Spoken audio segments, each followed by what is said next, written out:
A cold wind slid through the narrow streets of Konoha, barely touching the leaves on the tree branches. For an ordinary citizen, it was just another day, but for a special boy, it meant something more. His name was Naruto. His white hair fell in soft strands on his shoulders, casually framing a pale face without any visible emotion. His eyes, covered with a blindfold, could not see the world in the usual sense, but the boy felt everything around him thanks to his unique ability to spread chakra in space. Chakra responded to every detail, allowing him to perceive outlines and movements, like a pattern of light fog. His name was Naruto Uzumaki, an orphan from the moment of birth and blind from the very moment of his birth. Many in the village pitied him, not realizing that this deficiency became the source of amazing strength. Years of isolation, lack of parental warmth and necessary support left a quiet sadness in the boy's soul. However, instead of closing himself off completely, Naruto learned to listen to himself and the world around him. There was always a spark of determination inside him. Even without sight, he aspired to become a strong ninja, worthy of being called a shinobi of Konoha. In the morning, Naruto usually trained in one of the deserted corners of the training field, where the trees formed a cozy semicircle. The air there was filled with the aroma of pine needles and coolness. Thanks to his ability to sense chakra vibrations within a radius of several meters, he was able to navigate quite confidently. Years of practice taught him to distinguish the smallest nuances: the rustle of leaves, the trembling of a branch from the slightest gust of wind, the heartbeat of a bird that accidentally flew in. Today, the boy decided to practice several taijutsu movements. He carefully put his legs out, feeling the vibration of the solid ground under his feet. The internal flow of chakra spread smoothly through his body, as if cutting through an invisible curtain of darkness. Naruto's hands slid through the air, repeating the familiar movements that one of the Chunin had once taught him, taking pity on an orphan. Each movement was precise, measured, and filled with invisible meaning. "So, we need to improve our coordination, otherwise we'll fail the exam," he muttered in a quiet but confident voice. At that moment, two adult shinobi approached the edge of the field: Haruka, a teacher at the academy, and Mizuki, his colleague. They watched the lonely boy with curiosity. Although Haruka always tried to treat Naruto with kindness, understanding how much hardship had fallen to his lot, Mizuki did not hide his slight disdain. "Naruto," Haruka called, coming closer. "Have you forgotten that we have an important test tomorrow? We'll need to show you basic techniques." "I remember," the boy responded and turned to face the voice, slightly bowing his head.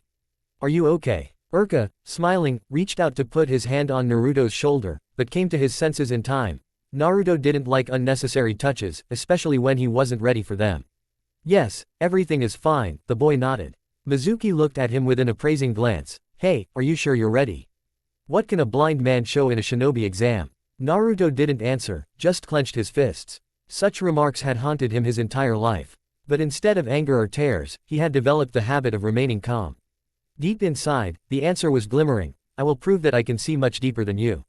Urka hurried to take Mizuki aside, fearing that his words could hurt the boy. Naruto, catching their retreating footsteps, continued practicing. Later in the evening, when the sun was already setting, he returned to his modest apartment on the outskirts of Konoha. The furnishings were Spartan: a narrow futon, a modest table, a few shelves with food and dishes.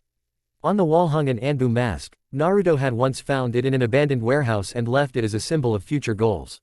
For now, the mask was just a reminder of what he could achieve if he became strong enough. Taking off his bandage, Naruto carefully ran his hand over the slightly reddened skin around his eyes. No light, no darkness, only the soft emptiness in which he was accustomed to existing. But instead of a reality painted with colors, another space opened up to him, filled with the movement of chakra. "Tomorrow is the exam," he muttered, leaning his palm on the table. "I will have to show that I can handle the techniques." He took a deep breath and exhaled. Inside, he felt a slight tremor, a mixture of anxiety and inspiration. He may not be a genius, not the best student, and his techniques are not the most powerful, but he has a special feature: the ability to see with chakra. And he has a desire to become a real shinobi. "First, graduate from the academy," Naruto whispered, falling asleep. The next morning began with the early rays of the sun breaking through the thin curtain. Naruto left the house, throwing a fresh clean bandage over his eyes. The walk to the academy took about 20 minutes, if you walked at a leisurely pace. He could feel the village waking up. Shops were opening, people were rushing about their business, and the air was already filled with the aroma of freshly baked goods from the nearby bakery. There was excitement in the academy courtyard. The students were discussing the upcoming test. Naruto caught snatches of conversations. "They say the examiner will be strict. We need to have time to show at least the clone technique. I wonder how many people will be expelled." The boy listened to these words warily. He himself understood perfectly well that basic techniques like Bunshin no Jutsu, illusionary clone technique, were more difficult for him than for others. But he prepared hard, trying to feel the movement of chakra in the right way. When everyone had gathered in the classroom, Urka began to take roll call, and then began to explain the task. You will need to perform transformation Henj no Jutsu, clone creation Bunshin no Jutsu, and substitution Kawarimi no Jutsu in sequence. Then I will announce the results. The students began to go out one by one, demonstrating their techniques in front of the teachers. Many were nervous, some did not do it perfectly. Naruto's turn came towards the end. He barely heard the whispers in the audience, but he felt it with his skin, as all eyes were focused on him. Blind boy. He will definitely fail. Read the tense chakra vibrations. Holding his breath, Naruto gathered his chakra. First, the substitution technique. Quick seals, and the boy felt the surrounding space react to his call. The moment he activated the jutsu, a wooden dummy suddenly remained instead of his body. Naruto himself instantly moved to the side, several meters. The guys gasped in surprise. The movements were quite coordinated. Then, the transformation technique. Naruto imagined the image of one of the teachers, Ruruka. Having folded the seals, he released chakra, forming an illusory shell. The gaze of those around appeared an exact double of Ruruka, albeit in Naruto's height. And yet there was a slight distortion, barely noticeable. But, considering the boy's lack of vision, this was a worthy result. The most difficult, Bunshin no Jutsu. Naruto made the seals again, trying to fill the space with another copy of himself. The problem was that it was necessary to distribute the chakra subtly and create an illusory body that matched the real one. However, the excitement made itself felt. The clone appeared, but slightly rippled, as if trembling. And then suddenly disappeared. Failure arose in the boy's head. But, gathering his will into a fist, he made a second attempt. This time the chakra was distributed a little more carefully, and as a result, a quite passable clone of Naruto appeared next to him. It may not be perfect, but it was something. Well done, said Urka, inspiration in his voice. Maybe not perfect, but you did it. The boy sighed with relief, removing the seals, and bowed. The whispers behind his back seemed to subside. He felt satisfaction, because he proved to himself and others that blindness is not a sentence. The exams were over, and many students were given the Konoha protector, symbolizing that they were now active genin. Naruto carefully touched the metal plate on his headband, over which his eyes were still hidden by white cloth. But now it was no longer just a headband, but a symbol honestly earned by the emblem. The next day, the distribution into teams was announced at the academy. Naruto was the last to be called out. Team 7, Kakashi Hatake, your Jonin mentor. The team consists of Naruto Uzumaki, Sakura Haruno, and Sasuke Uchiha. The boy responded quietly, only nodding, while Sakura and Sasuke glanced briefly. However, each of them was seething with their own worries. Sakura was surprised to be together with such a quiet one. She knew that Naruto was blind, and in her own way she pitied him, but she wasn't sure that he was even competitive as a ninja. Sasuke looked down on Naruto, not feeling an ounce of sympathy. For him, a boy who didn't have even basic vision couldn't pose any threat. We'll meet at training ground number 3 tomorrow, Kakashi said sternly when they went outside. Get ready for the teamwork test. The words, teamwork, hung in the air. At some point, it seemed that each of them was a separate universe, not ready for harmonious interaction. But Naruto felt hope inside. Finally, I have a team. Maybe together we can pass all the tests. The next morning, all three were waiting for Kakashi at the training ground. Naruto stood a little to the side, peering into the surroundings with his chakra vision. He had already managed to notice several small animals hiding in the bushes. Sakura and Sasuke were sitting a little further away. She was looking at her clothes with irritation, and he seemed to be trying to fence himself off from everyone. He's late, Sakura muttered, pulling her knees to her chest. How much longer? Sasuke responded dryly, proudly crossing his arms. Naruto himself wanted to ask why the sensei was gone for so long, but chose to remain silent. Time passed, and about 40 minutes later Kakashi appeared, as always, slowly leafing through a book with a colorful cover. Yo, guys, I'm a little lost on the road of life, he muttered his signature phrase, showing no signs of shame at being late. Sakura opened her mouth to protest, but Kakashi waved his hand briefly. Okay. The point of today's test is to test your cohesion. I have 2 bells, and your goal is to take them from me before noon. Those who fail to get the bell will return to the academy. With these words, Kakashi slightly shook his hand, and 2 small silver bells really did jingle in the air. The 3 of them exchanged glances, or rather, Naruto simply felt Sakura and Sasuke tense up. Here we go, the mentor said with a smile and suddenly disappeared in a wisp of whitish smoke. Sakura and Sasuke immediately jumped in different directions, hiding among the trees. Naruto, guided by the bursts of chakra, also ran behind the nearest bush. The thought pounded in his head, we need to work together, but they won't cooperate with me unless I prove that I can be useful. The first thing Naruto did was feel the space with chakra, trying to understand where Kakashi was. For a moment, he caught a vibration indicating a strong flow of energy in the western part of the area. But the sensei moved so quickly and unpredictably that he disappeared into another place a second later. Sakura, Sasuke, the boy called quietly, hoping that one of them would hear him. There was no answer. It was clear that everyone was trying to act in their own way, without sharing information. Naruto carefully moved among the trees, listening to every rustle. And then he felt Sakura's familiar chakra very close. Hey, he whispered a little louder. We need to unite, otherwise we will lose. Sakura pressed herself against the tree trunk, breathing heavily from excitement. For her, this was all a new test in which she needed to show prudence. She nodded, although she knew that Naruto could not see. But, remembering his abilities, she said, okay, together. But where is Sasuke? I think he's on his own. What's the plan? Naruto thought for a moment.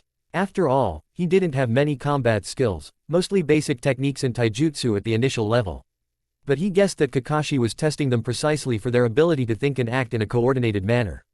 Let's try to distract Kakashi, he suggested, and I'll try to take the bells.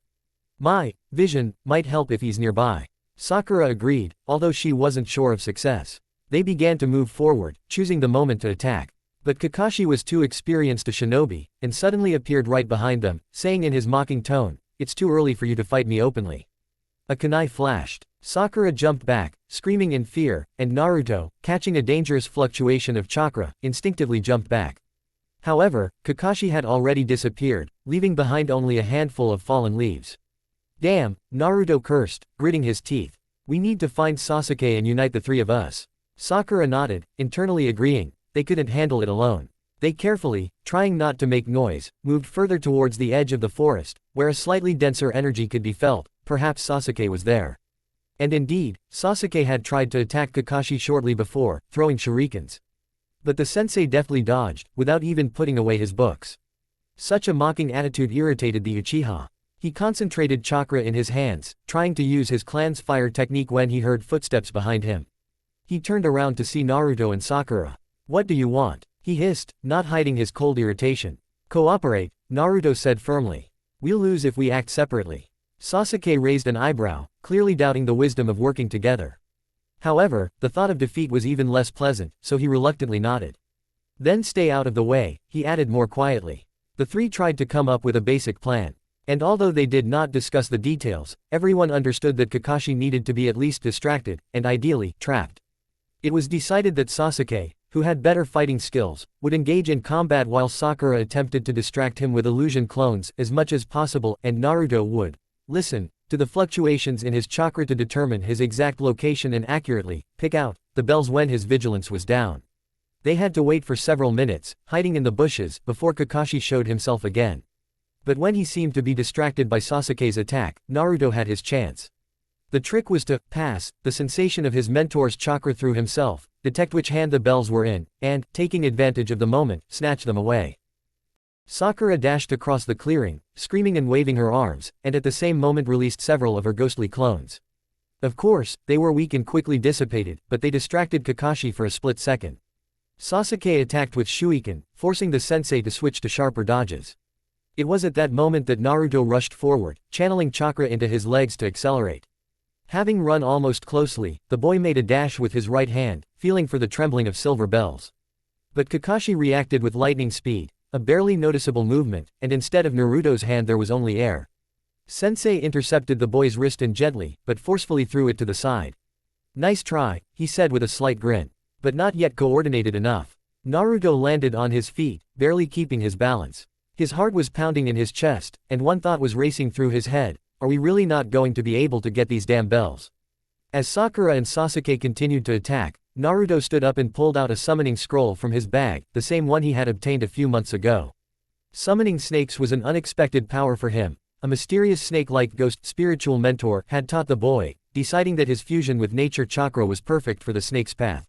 I'm not a genius, Naruto whispered, biting his thumb to draw a drop of blood for the summoning technique.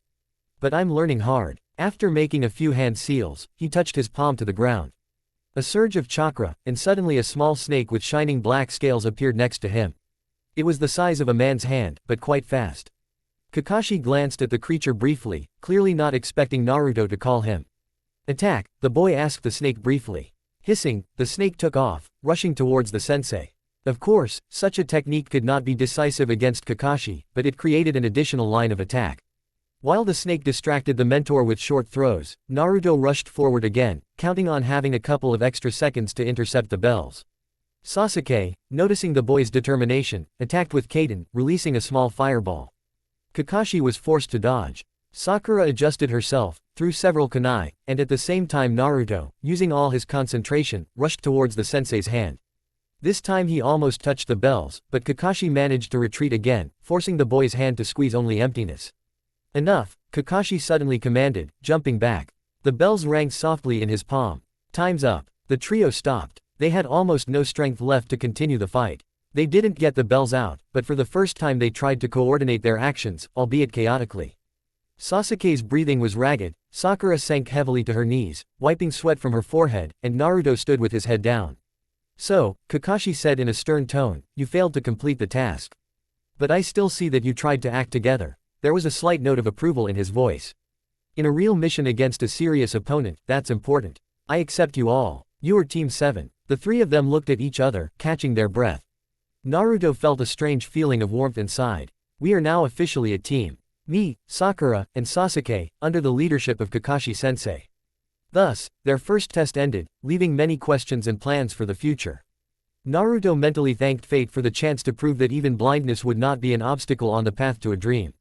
Ahead of him were real missions, dangerous encounters, and new battles. And no one knew how much this quiet blind boy would be able to influence the fate of the entire Hidden Leaf village. The morning in Konoha was crisp and cool, with a light fog creeping across the streets, obscuring the outlines of the buildings. At this early hour, Naruto, Sakura, and Sasuke were already waiting at the entrance to the building where the shinobi briefings were held. Mentor Kakashi had warned them that their first official D-ranked mission awaited them today. It might not be too interesting, but that was how newly minted genin usually started. Naruto, as always, stood a little further away, his face turned towards the light breeze.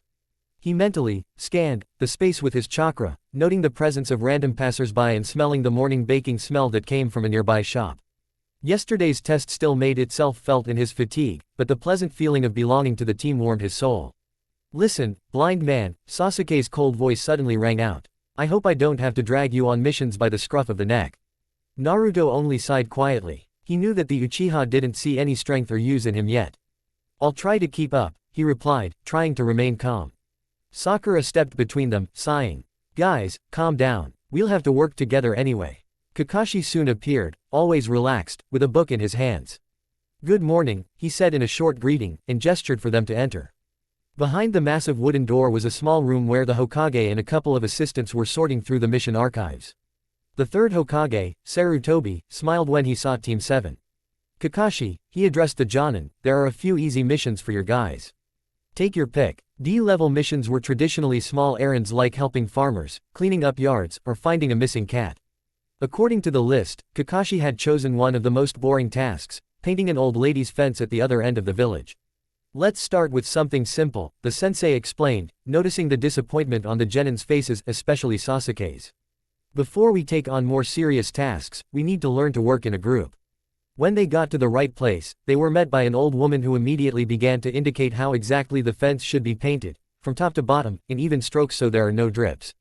Sasuke was ready to explode from boredom, Sakura was holding back a nervous laugh, and Naruto, as usual, was silent, simply feeling out the new conditions.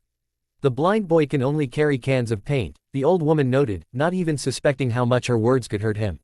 Naruto only lowered his head. Yes, perhaps he should have gotten angry, but he preferred not to waste his emotions in vain. Let's see who can really do what, he thought, sighing heavily. Dividing the duties, Sakura approached Naruto. Hold the brush. Even though you can't see, you can feel chakra, right? Maybe you can sense the distance to the fence. I'll try, he answered quietly. Taking the brush, Naruto focused on the chakra flows, evening out his breathing.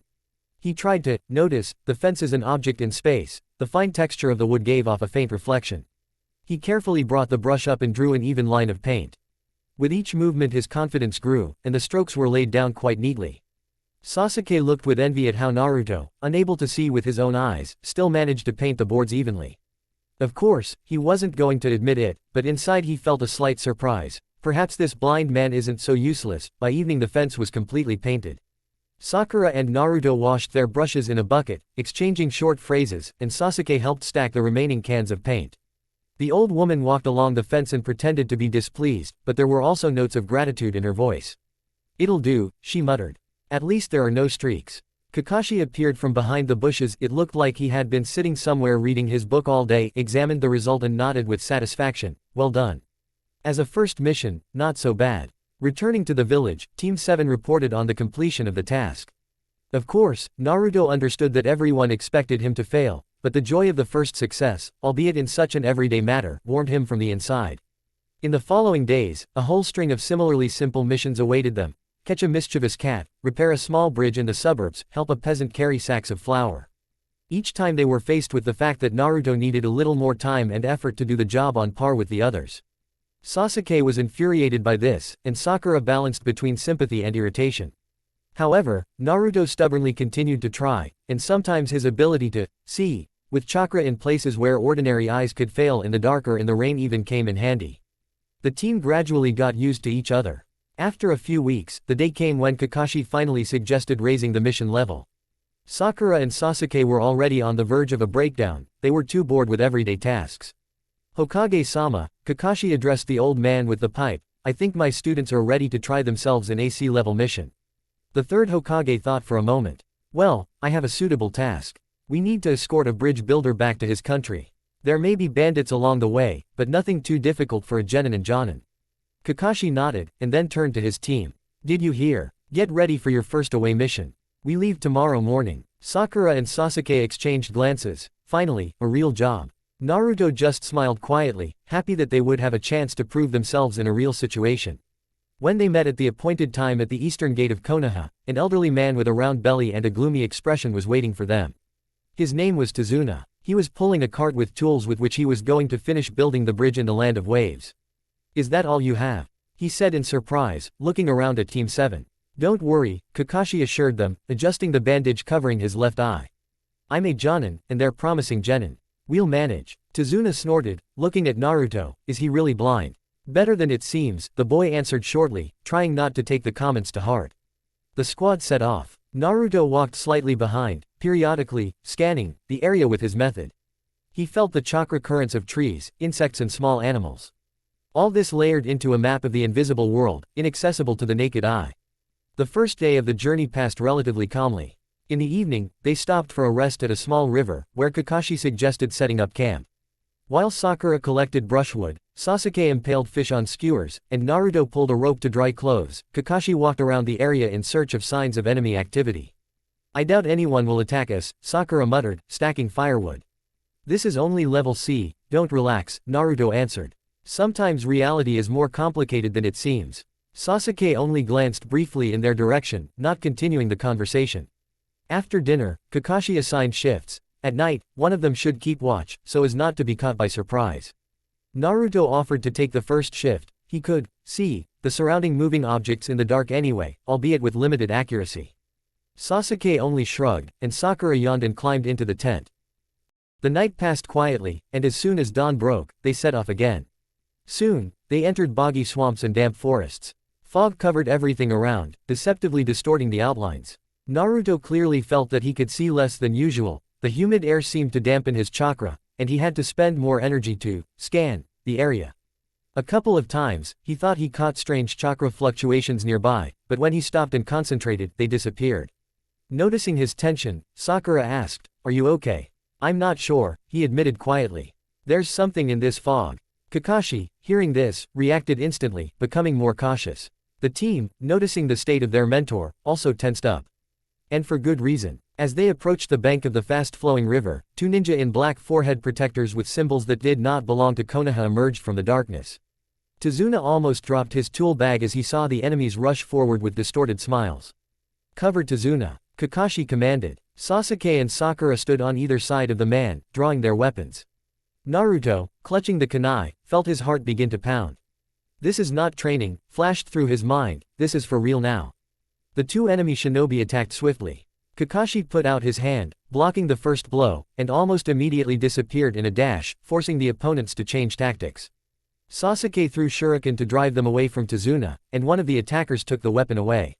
Naruto realized that it was time to act. He had to concentrate as much as he could to catch the enemy's outline through the damp fog. Making a sharp lunge, he threw a kunai, aiming at the area where he felt the enemy's chakra swaying.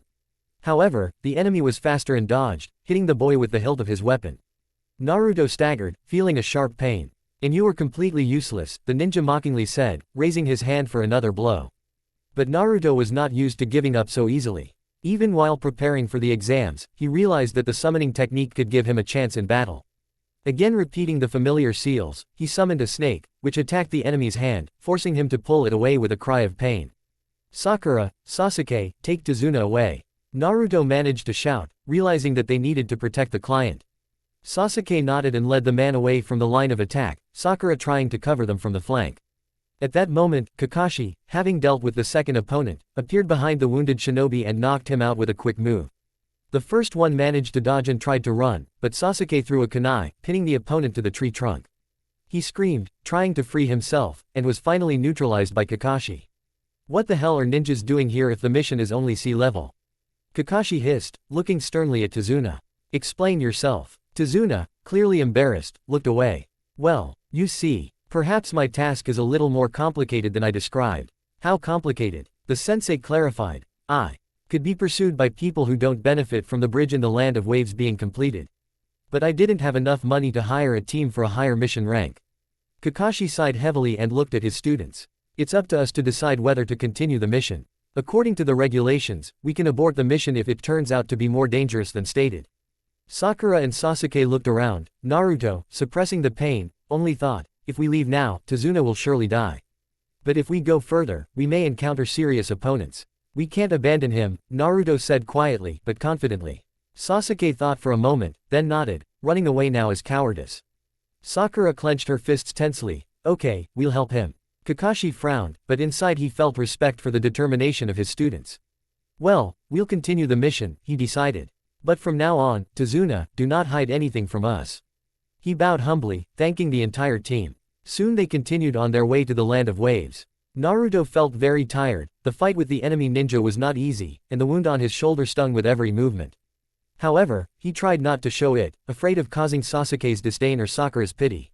When the twilight enveloped the road in a thick fog, they came to the shore, where the remains of an old pier stuck out of the water. Here they were waiting for a small ferryman, hired in advance by Tazuna. He agreed to take Team 7 to the other side of the river, but insisted that they remain quiet so as not to give themselves away to the patrols. As the boat glided along the calm surface, Naruto tensely listened to his surroundings, distinguishing only the splash of water against the sides. And yet, there was something ominous in this fog. He caught a distant splash, as if someone large had moved underwater. However, neither Kakashi nor the others said anything, so the boy decided not to panic. They landed on the other bank and walked on in silence. About an hour later, the outlines of a large building appeared in the distance, with wooden scaffolding towering above it, the same unfinished bridge. But as soon as they got closer, a silhouette in a mask and a huge sword over his shoulder suddenly emerged from under the veil of fog. Naruto's heart sank. This man radiated strong and menacing chakra, literally making the air around him thicken with tension. "Zabuza," Kakashi whispered, recognizing one of the 7 swordsmen of the mist. "This is a mission of a completely different level." Sasuke and Sakura felt as if there was nothing to breathe in the air, and Naruto felt a touch of fear, clear and icy, like a blade. "I've come for Tazuna's head," Zabuza said in a hoarse, low voice, looking at the squad through the slits in his headband. "But I see that guests from Konoha are waiting for me. Well, I'll have to deal with you too." Kakashi, understanding the seriousness of this, gave the command, "Sakura, Sasuke, Naruto, guard Tazuna. I'll take care of this guy." With these words, he moved the headband from his left eye, revealing his famous Sharingan. Sasuke involuntarily tensed up, seeing such a powerful technique of his mentor. Naruto tried his best to scan Zabuza, but his chakra seemed overwhelmingly dense, weighing everything down. "Careful," the boy said quietly, sensing that this fight would be incredibly dangerous. Zabuza didn't wait. He swung his giant blade, and a terrible gust of wind mixed with droplets of mist rushed towards Kakashi and Team 7. "Cover Tazuna," Kakashi repeated, rushing forward to deflect the blow. The giant sword cut through the air. Team 7 jumped back, Sakura grabbed the arm of a terrified Tazuna, and Sasuke slid to the right, trying to get a good position to attack. Naruto, leaving the snake summoning nearby, tried to sneak closer so that he could feel every pulse of the swordsman's chakra. This is not just a ninja, flashed through the boy's mind, he's on a different level. Kakashi and Zabuza were already locked in a fierce duel. Zabuza's sword flashed with every strike, and Kakashi, with his Sharingan, read his movements, dodging and countering with strikes. Water was kicked up by the clashes, flying in all directions. Team 7 could only watch from the sidelines, knowing it would be too dangerous to interfere. At one point, Zabuza jumped back and made several quick seals, Suiroi no Jutsu. Water prison technique. The air around Kakashi thickened with water, trapping him in a ball. The Sharingan still burned in his left eye, but the Jonin was forced to fight to keep from drowning. Damn it, Sasuke breathed out, seeing that his mentor was trapped. If we don't free Kakashi, we're done for. Zabuza, holding Kakashi in a water prison with one hand, grinned ominously, now you can't protect your client. Surrender. Or die. Sakura sobbed in horror, Tazuna stepped back, clenching his trembling hands. Naruto, feeling despair, took a deep breath. If they didn't free their sensei, they didn't stand a chance against such an opponent. But how to get close to Zabuza without being instantly cut down by his monstrous sword? The boy turned to face Sasuke. We need to work together, like with the bells. We don't have time to argue. Sasuke hesitated for a moment, then nodded, realizing that they had one path here, forward. Sakura, cover Tazuna, if anything happens. Naruto and Sasuke rushed forward at the same time, but Zabuza had already put his water clone, created in advance, against them. The clone darted across, reflecting their kunai. Sasuke tried to use the Uchiha clan's fire technique, but the water extinguished the flames almost instantly. Zabuza watched this with an evil grin, continuing to hold Kakashi in a water prison. It seemed to him that these green genin could not do anything. But Naruto, gathering his courage, opened the summoning scroll again, trying to summon a larger snake. He knew that the technique would fail in the damp and watery conditions, but there was no other chance. Kutsuyu. Summon. This time, a slightly larger snake appeared, its black eyes flashing angrily as it rushed towards Zabuza's clone, intending to distract him. Sasuke, seizing the moment, came from the other side, attacking with a kunai throw, forcing the clone to take a defensive position. Commendable, but still useless, Zabuza muttered, widening his grin, reflecting deadly confidence. However, Naruto, seizing the moment, was able to break closer to the original, and therefore closer to the water prison in which Kakashi was suffocating. Throwing chakra around, the boy concentrated on the subtle vibrations of the water. He felt Zabuza's fingers holding the technique, and he realized that a strong blow to the swordsman's hand was enough to make it tremble and the prison dissipate. Naruto, Sasuke yelled, realizing what he was doing, and threw several shuriken at the original. Zabuza, forced to dodge, loosened his grip for a moment. That's it. Naruto, suppressing his fear, jumped and punched Zabuza from below on the forearm of the arm that held the water prison. A flash of pain shot through his arm, as if he had hit a block of stone, but the swordsman's grip wavered, and Kakashi finally broke free of the trapped ball, coughing and gulping for air. Master. Sakura almost shouted, relieved to see Kakashi free. Well done, Kakashi croaked, catching his breath and turning on his Sharingan again. Now Zabuza was in a less advantageous position. He did not have the advantage of surprise, and he already understood that Kakashi's charges, although genin, but in a critical moment they are capable of acting together. But you will not leave so easily, the swordsman grinned, drawing his blade and again getting into an attack stance. Kakashi responded with only a short glance. A deadly enemy stretched out before him, which could not be underestimated. But pride for the team flashed in the sensei's soul, they risked their lives to free me. The battle was not over yet, but now Team 7 had a chance.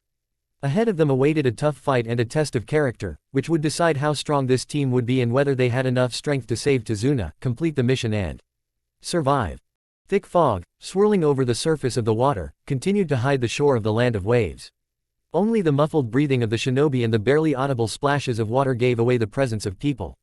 The battle with Zabuza, one of the legendary 7 swordsmen of the mist, entered a critical phase. It seemed that the air was filled with tension, capable of flaring up at any moment. Naruto stood slightly to the side, struggling to catch his breath. The pain in his shoulder, left after the blow of the enemy ninja, was still felt.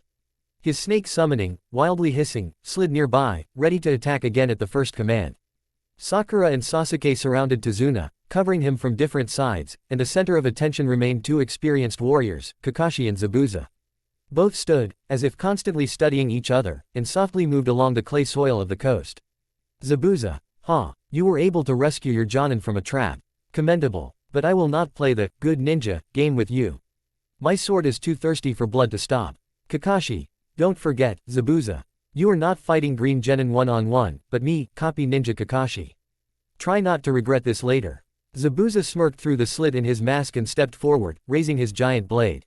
The muscles in his arms rippled, and the chakra emanating from him resembled an angry, seething flame sent through his veins. Kakashi, on the other hand, looked almost relaxed, one arm hanging casually at his side, and the Sharingan exposed from under his headband flickered smoothly. Naruto saw this entire scene through his ability, chakra fluctuations. He felt that Kakashi was extremely concentrated, although on the outside he appeared calm. He also understood that Zabuza was superior to them in skill. The battle promised to be difficult. Clash of Titans. Zabuza made a swift dash, intercepting the sword in a split second for a horizontal strike.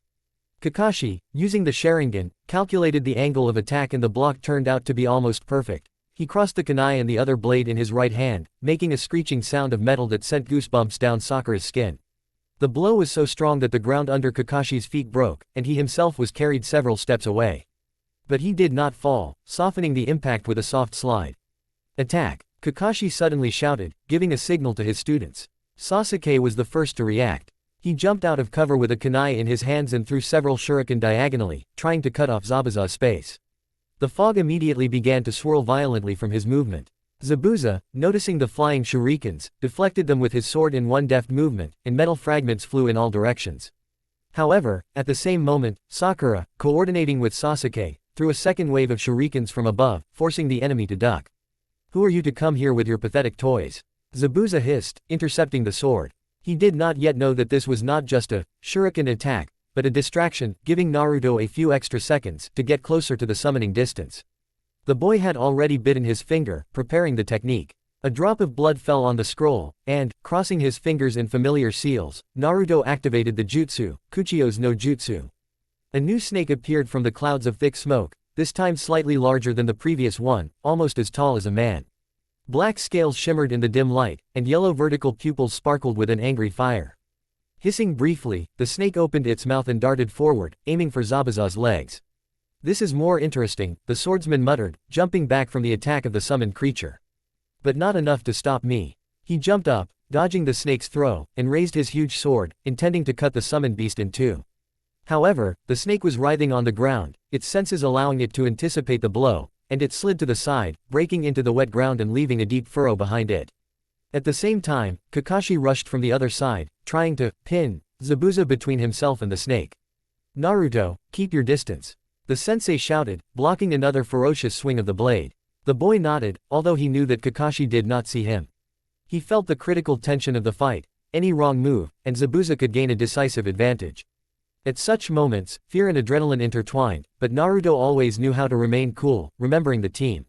Sakura bit her lip. It seemed to her that, despite all the coordination, they were only slightly slowing Zabuza down, but were not getting any closer to victory.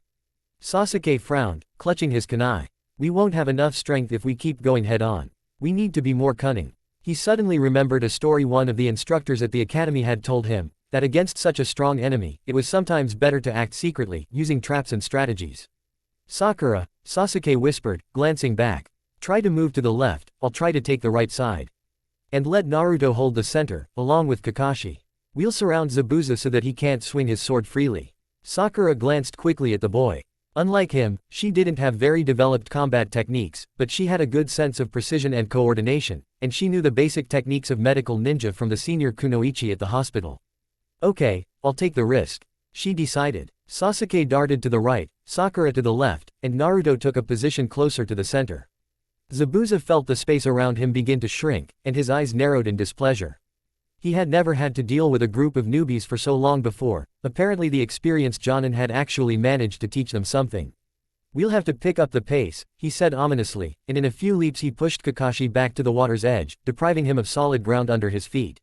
Kakashi slid his heels through the shallows, feeling the cold water bite into his shoes. The Sharingan in his left eye spun in concentration, catching the slightest fluctuations in the swordsman's chakra.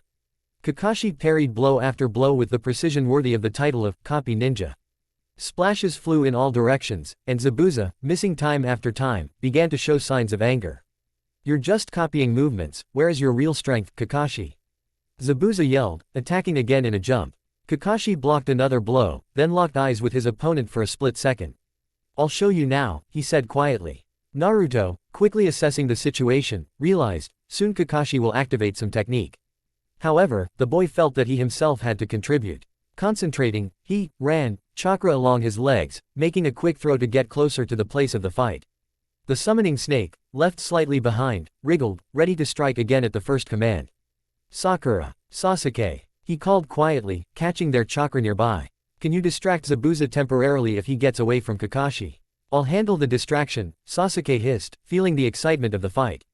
"Sakura, cover Tazuna." Sakura nodded obediently. She was eager to help more, but protecting the client was the priority right now, and she understood that. An unexpected ally. Just when the tension reached its peak, a slender figure wearing a Mist Hunter Nin mask suddenly slipped out of the mist. The figure appeared smoothly from the side, like a shadow, and said in a thin voice, "Zabuza, do you need help?" The voice was soft, almost polite. But the very appearance of this figure in a patterned mask resembled a deadly statue, ready to attack at any moment. Naruto felt a strange, almost weightless chakra, but surprisingly cold, like ice. "Hiku," Zabuza said shortly, glancing briefly at the newcomer. "Finally came. It seems these guys were a little stronger than I expected." Naruto tensed internally. Another strong opponent flashed through his mind. "Can we handle this now?" Sasuke, sensing something was wrong, clutched the kunai and took a defensive stance. Sakura leaned towards Tazuna, squeezing the client's hand to keep him from rushing forward in panic. "Hiku," Zabuza said, looking sideways at Kakashi, "make sure those genin don't get in the way. I'll deal with the copy ninja myself." The masked figure seemed to nod, and instantly disappeared, only to reappear next to Sasuke. Sasuke barely had time to step back and swing his kunai, but Hiku was already in another spot. The movements of this mysterious ninja were striking in their speed and grace. "So fast," Sasuke hissed through clenched teeth, his eyes widening. He could barely catch the direction from which the next blow would come. Naruto moved closer, trying to turn on his chakra vision to the maximum. He felt the strange structure of Haku's chakra. It was very pure and soft, flowing smoothly and evenly, which probably explained such a high speed of movement. "Sasuke," Naruto said quietly, "try to drive him towards the lake, there will be less room to maneuver there." The young Uchiha nodded slightly. He realized that together they might have a chance to suffocate the space for Haku, just like they had tried to limit Zabuza before. "Sakura," Naruto called out to her, "keep an eye on Tazuna's safety. If Haku breaks through, stop him before he gets there with a weapon or whatever you can." "Understood." Sakura took a more closed position, holding Tazuna by the shoulder. Haku, realizing that his opponents were trying to corner him, gracefully slid across the wet ground, pulling out thin senbon needles from a sheath on his belt. In one swift motion, he threw several needles aimed at Sasuke. Sasuke managed to parry some of them with a kunai, but one needle scratched his shoulder, causing a short flash of pain.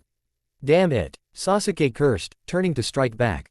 Haku jumped back, and Naruto's snake jumped out at him, hissing and trying to grab his opponent by the ankle.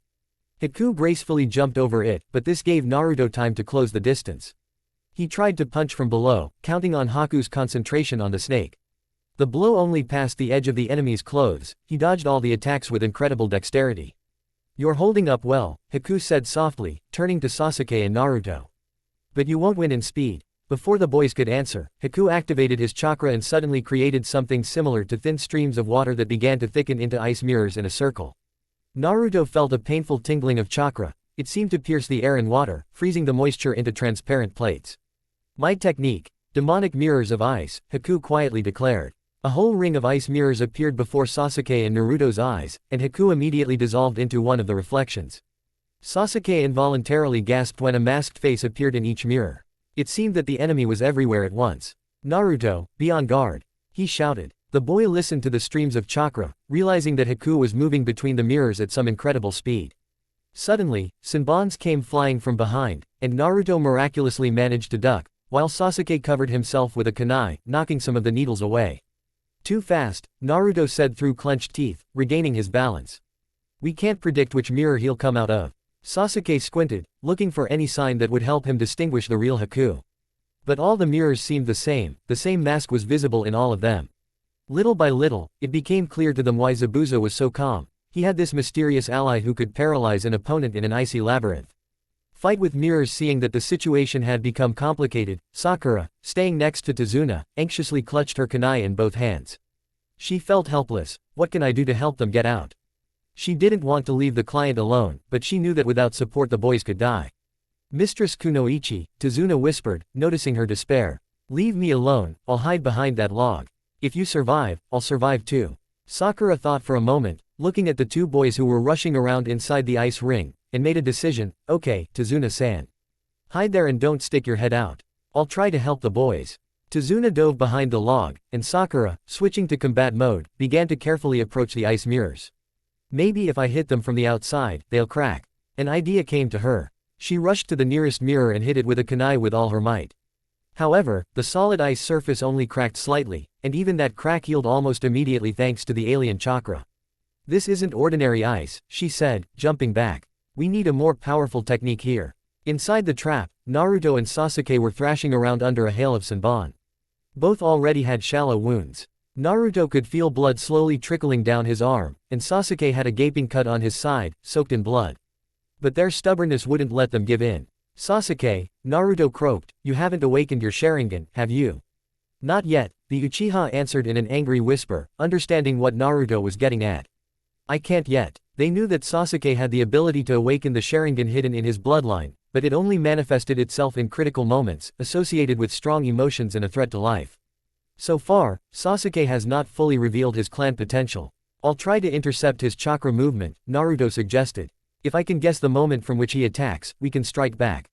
Sasuke nodded, gathering his courage. Okay. Signal, and I'll throw shuriken. Naruto, covering his eyes behind the blindfold, concentrated all his sensory ability. He saw flashes of chakra when Haku moved across the mirrors, but it looked like traces of lightning, too fast and flickering movement. A couple of times the boy caught the phase of the enemy's exit from the mirror, but did not have time to give a clear signal. Too fast, he thought. If only I could expand my chakra even more. But in a fight with such an opponent, any mistake could be fatal. Outside, Sakura continued to hit the mirrors, but to no avail. She could only hope that Kakashi would be able to defeat Zabuza and come to her aid. However, looking to the side, she saw that the fight between the sensei and the swordsman was getting more intense. They had already moved almost to the very edge of the water. There, giant waves were rising with a roar, generated by the water techniques of both fighters. Double battle. Meanwhile, Kakashi finally decided to use a more serious technique, noticing that Zabuza was not going to give in. He jumped back a few meters and began to quickly form a combination of seals, Suiryuden no Jutsu. Water dragon technique. From the rising wave, a huge dragon's head formed, sculpted from the raging streams. It howled, rushing towards Zabuza, threatening to destroy everything in its path. Zabuza, without wasting a second, responded with the same technique. Two water dragons collided in the middle of the river with a roar like thunder. Splashes and water dust flew for tens of meters, drenching the shore with a shower of drops. Damn, what power! Sakura whispered, squinting to see what was happening. Looking towards the mirrors, she realized that this water storm could also be useful. If the splashes reached the ice structures, the temperature could drop or, conversely, something in the structure would change. But the stream was now hitting too far, and few drops were reaching. The fight between Kakashi and Zabuza continued. The swordsman, using the fog and speed, every now and then tried to catch the sensei in another water trap, but the Sharingan allowed Kakashi to see his movements a few moments ahead. However, the Jonin also looked tired. The water dragon technique took a lot of strength, and the wound from the previous sword strikes made itself felt. Awakening the force inside the ice prison, Haku continued to methodically throw senbon at Naruto and Sasuke. Naruto was already barely standing on his feet. Many small wounds burned his skin, and blood dripped onto the cold surface. Sasuke was also wounded, breathing heavily and intermittently. But something new was rising in the Uchiha's heart, a mixture of rage and despair. He couldn't afford to lose. He couldn't watch his comrades die, even if he still didn't fully understand how he felt about Naruto. Haku flashed in the mirror to the left, releasing another batch of senbon. Sasuke jumped forward, holding out his kunai, and suddenly caught movement in his peripheral vision.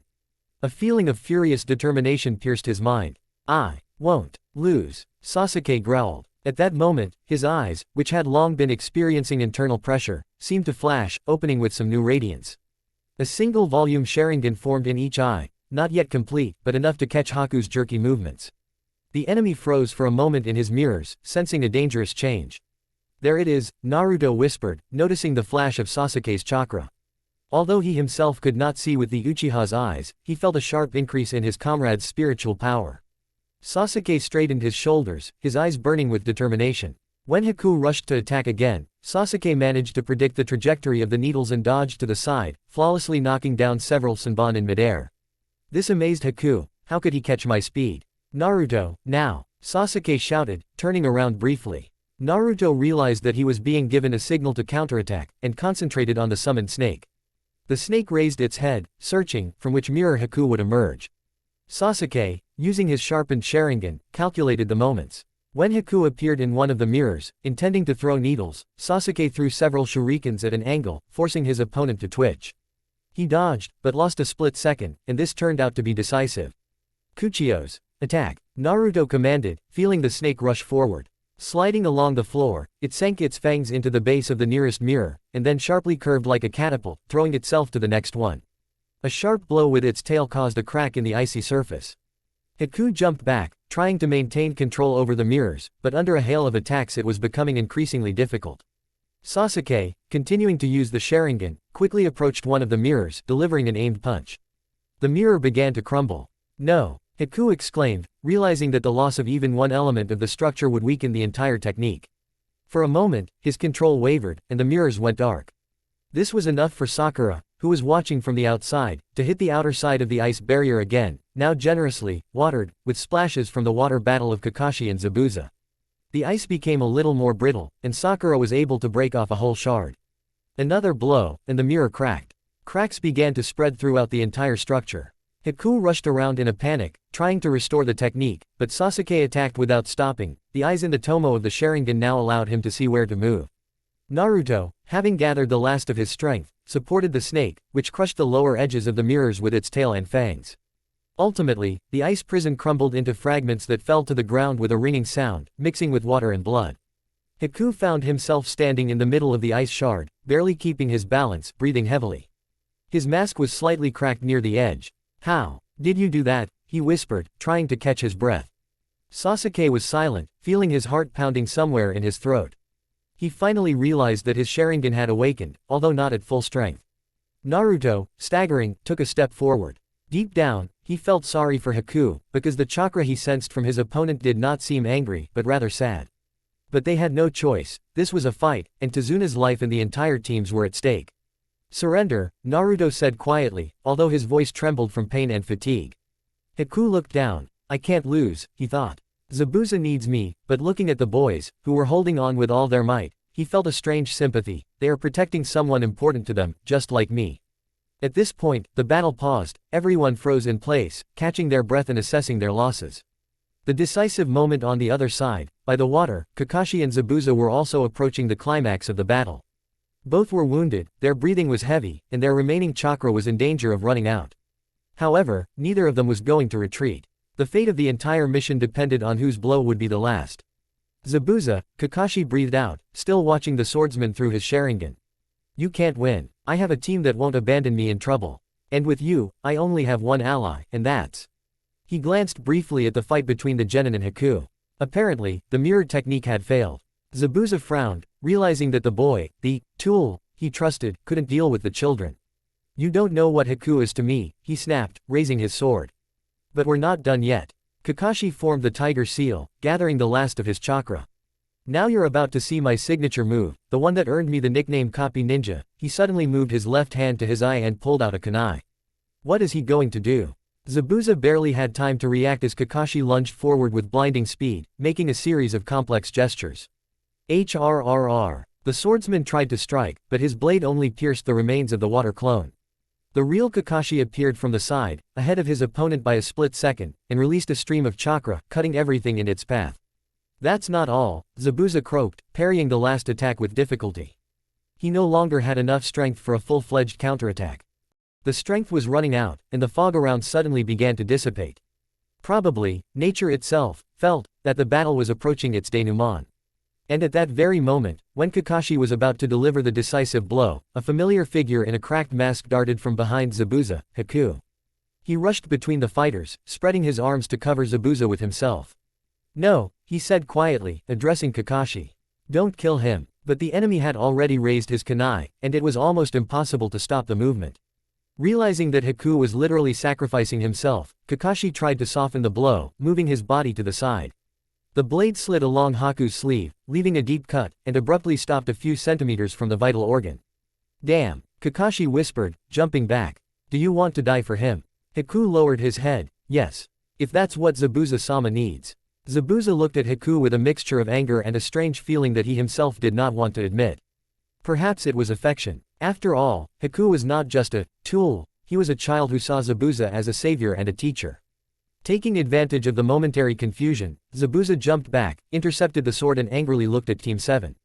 The exhausted Sasuke and Naruto stood next to Sakura and Tazuna. Kakashi held a kunai in front of Haku. Everyone froze, as if at the crossroads of destinies. Unexpected intervention. The silence was suddenly broken by screams. Gato's men came out onto the shore, the very man who wanted Tazuna dead. They had spears and clubs in their hands. They saw that Zabuza was losing and decided, why should we even pay a mercenary? We will finish off these shinobi and Tazuna ourselves, and at the same time get rid of unnecessary expenses. Hey, Zabuza, growled one of the bandits with an ugly scar. You've done your job, we'll handle the rest ourselves. And you, get out of here, we don't need losers. Zabuza felt bitterness. He knew that Gato had never intended to pay him fairly in the first place, and now, seeing the weakened ninja, these thugs decided to finish them all off so as not to waste money.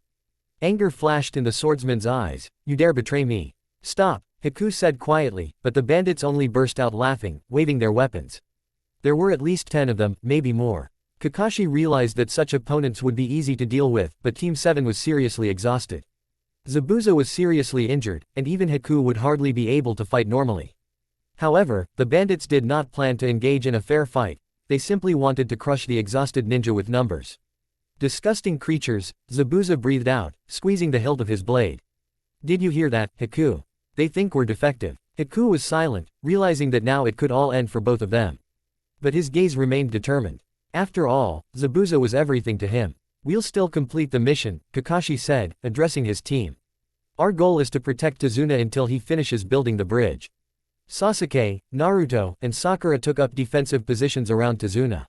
Looking at their fighting spirit, the bandits slightly lowered their self-confident tone, but there were too many of them, and they slowly began to surround the shinobi. Zabuza-sama, Haku said quietly, allow me. The swordsman placed his hand on Haku's shoulder. It's not worth it. You're already wounded. A pause. And suddenly, something reminiscent of old pride and anger flashed in Zabuza's eyes. That damn Gato decided to betray me. Then I'll personally deal with his people. He raised his huge sword, straightened up, ignoring the pain, and rushed forward like a whirlwind. The bandits were taken aback by the surprise, but immediately began waving their clubs and spears. At the same time, they completely forgot about Team 7, switching to the mad swordsman rushing towards them with a thirst for revenge.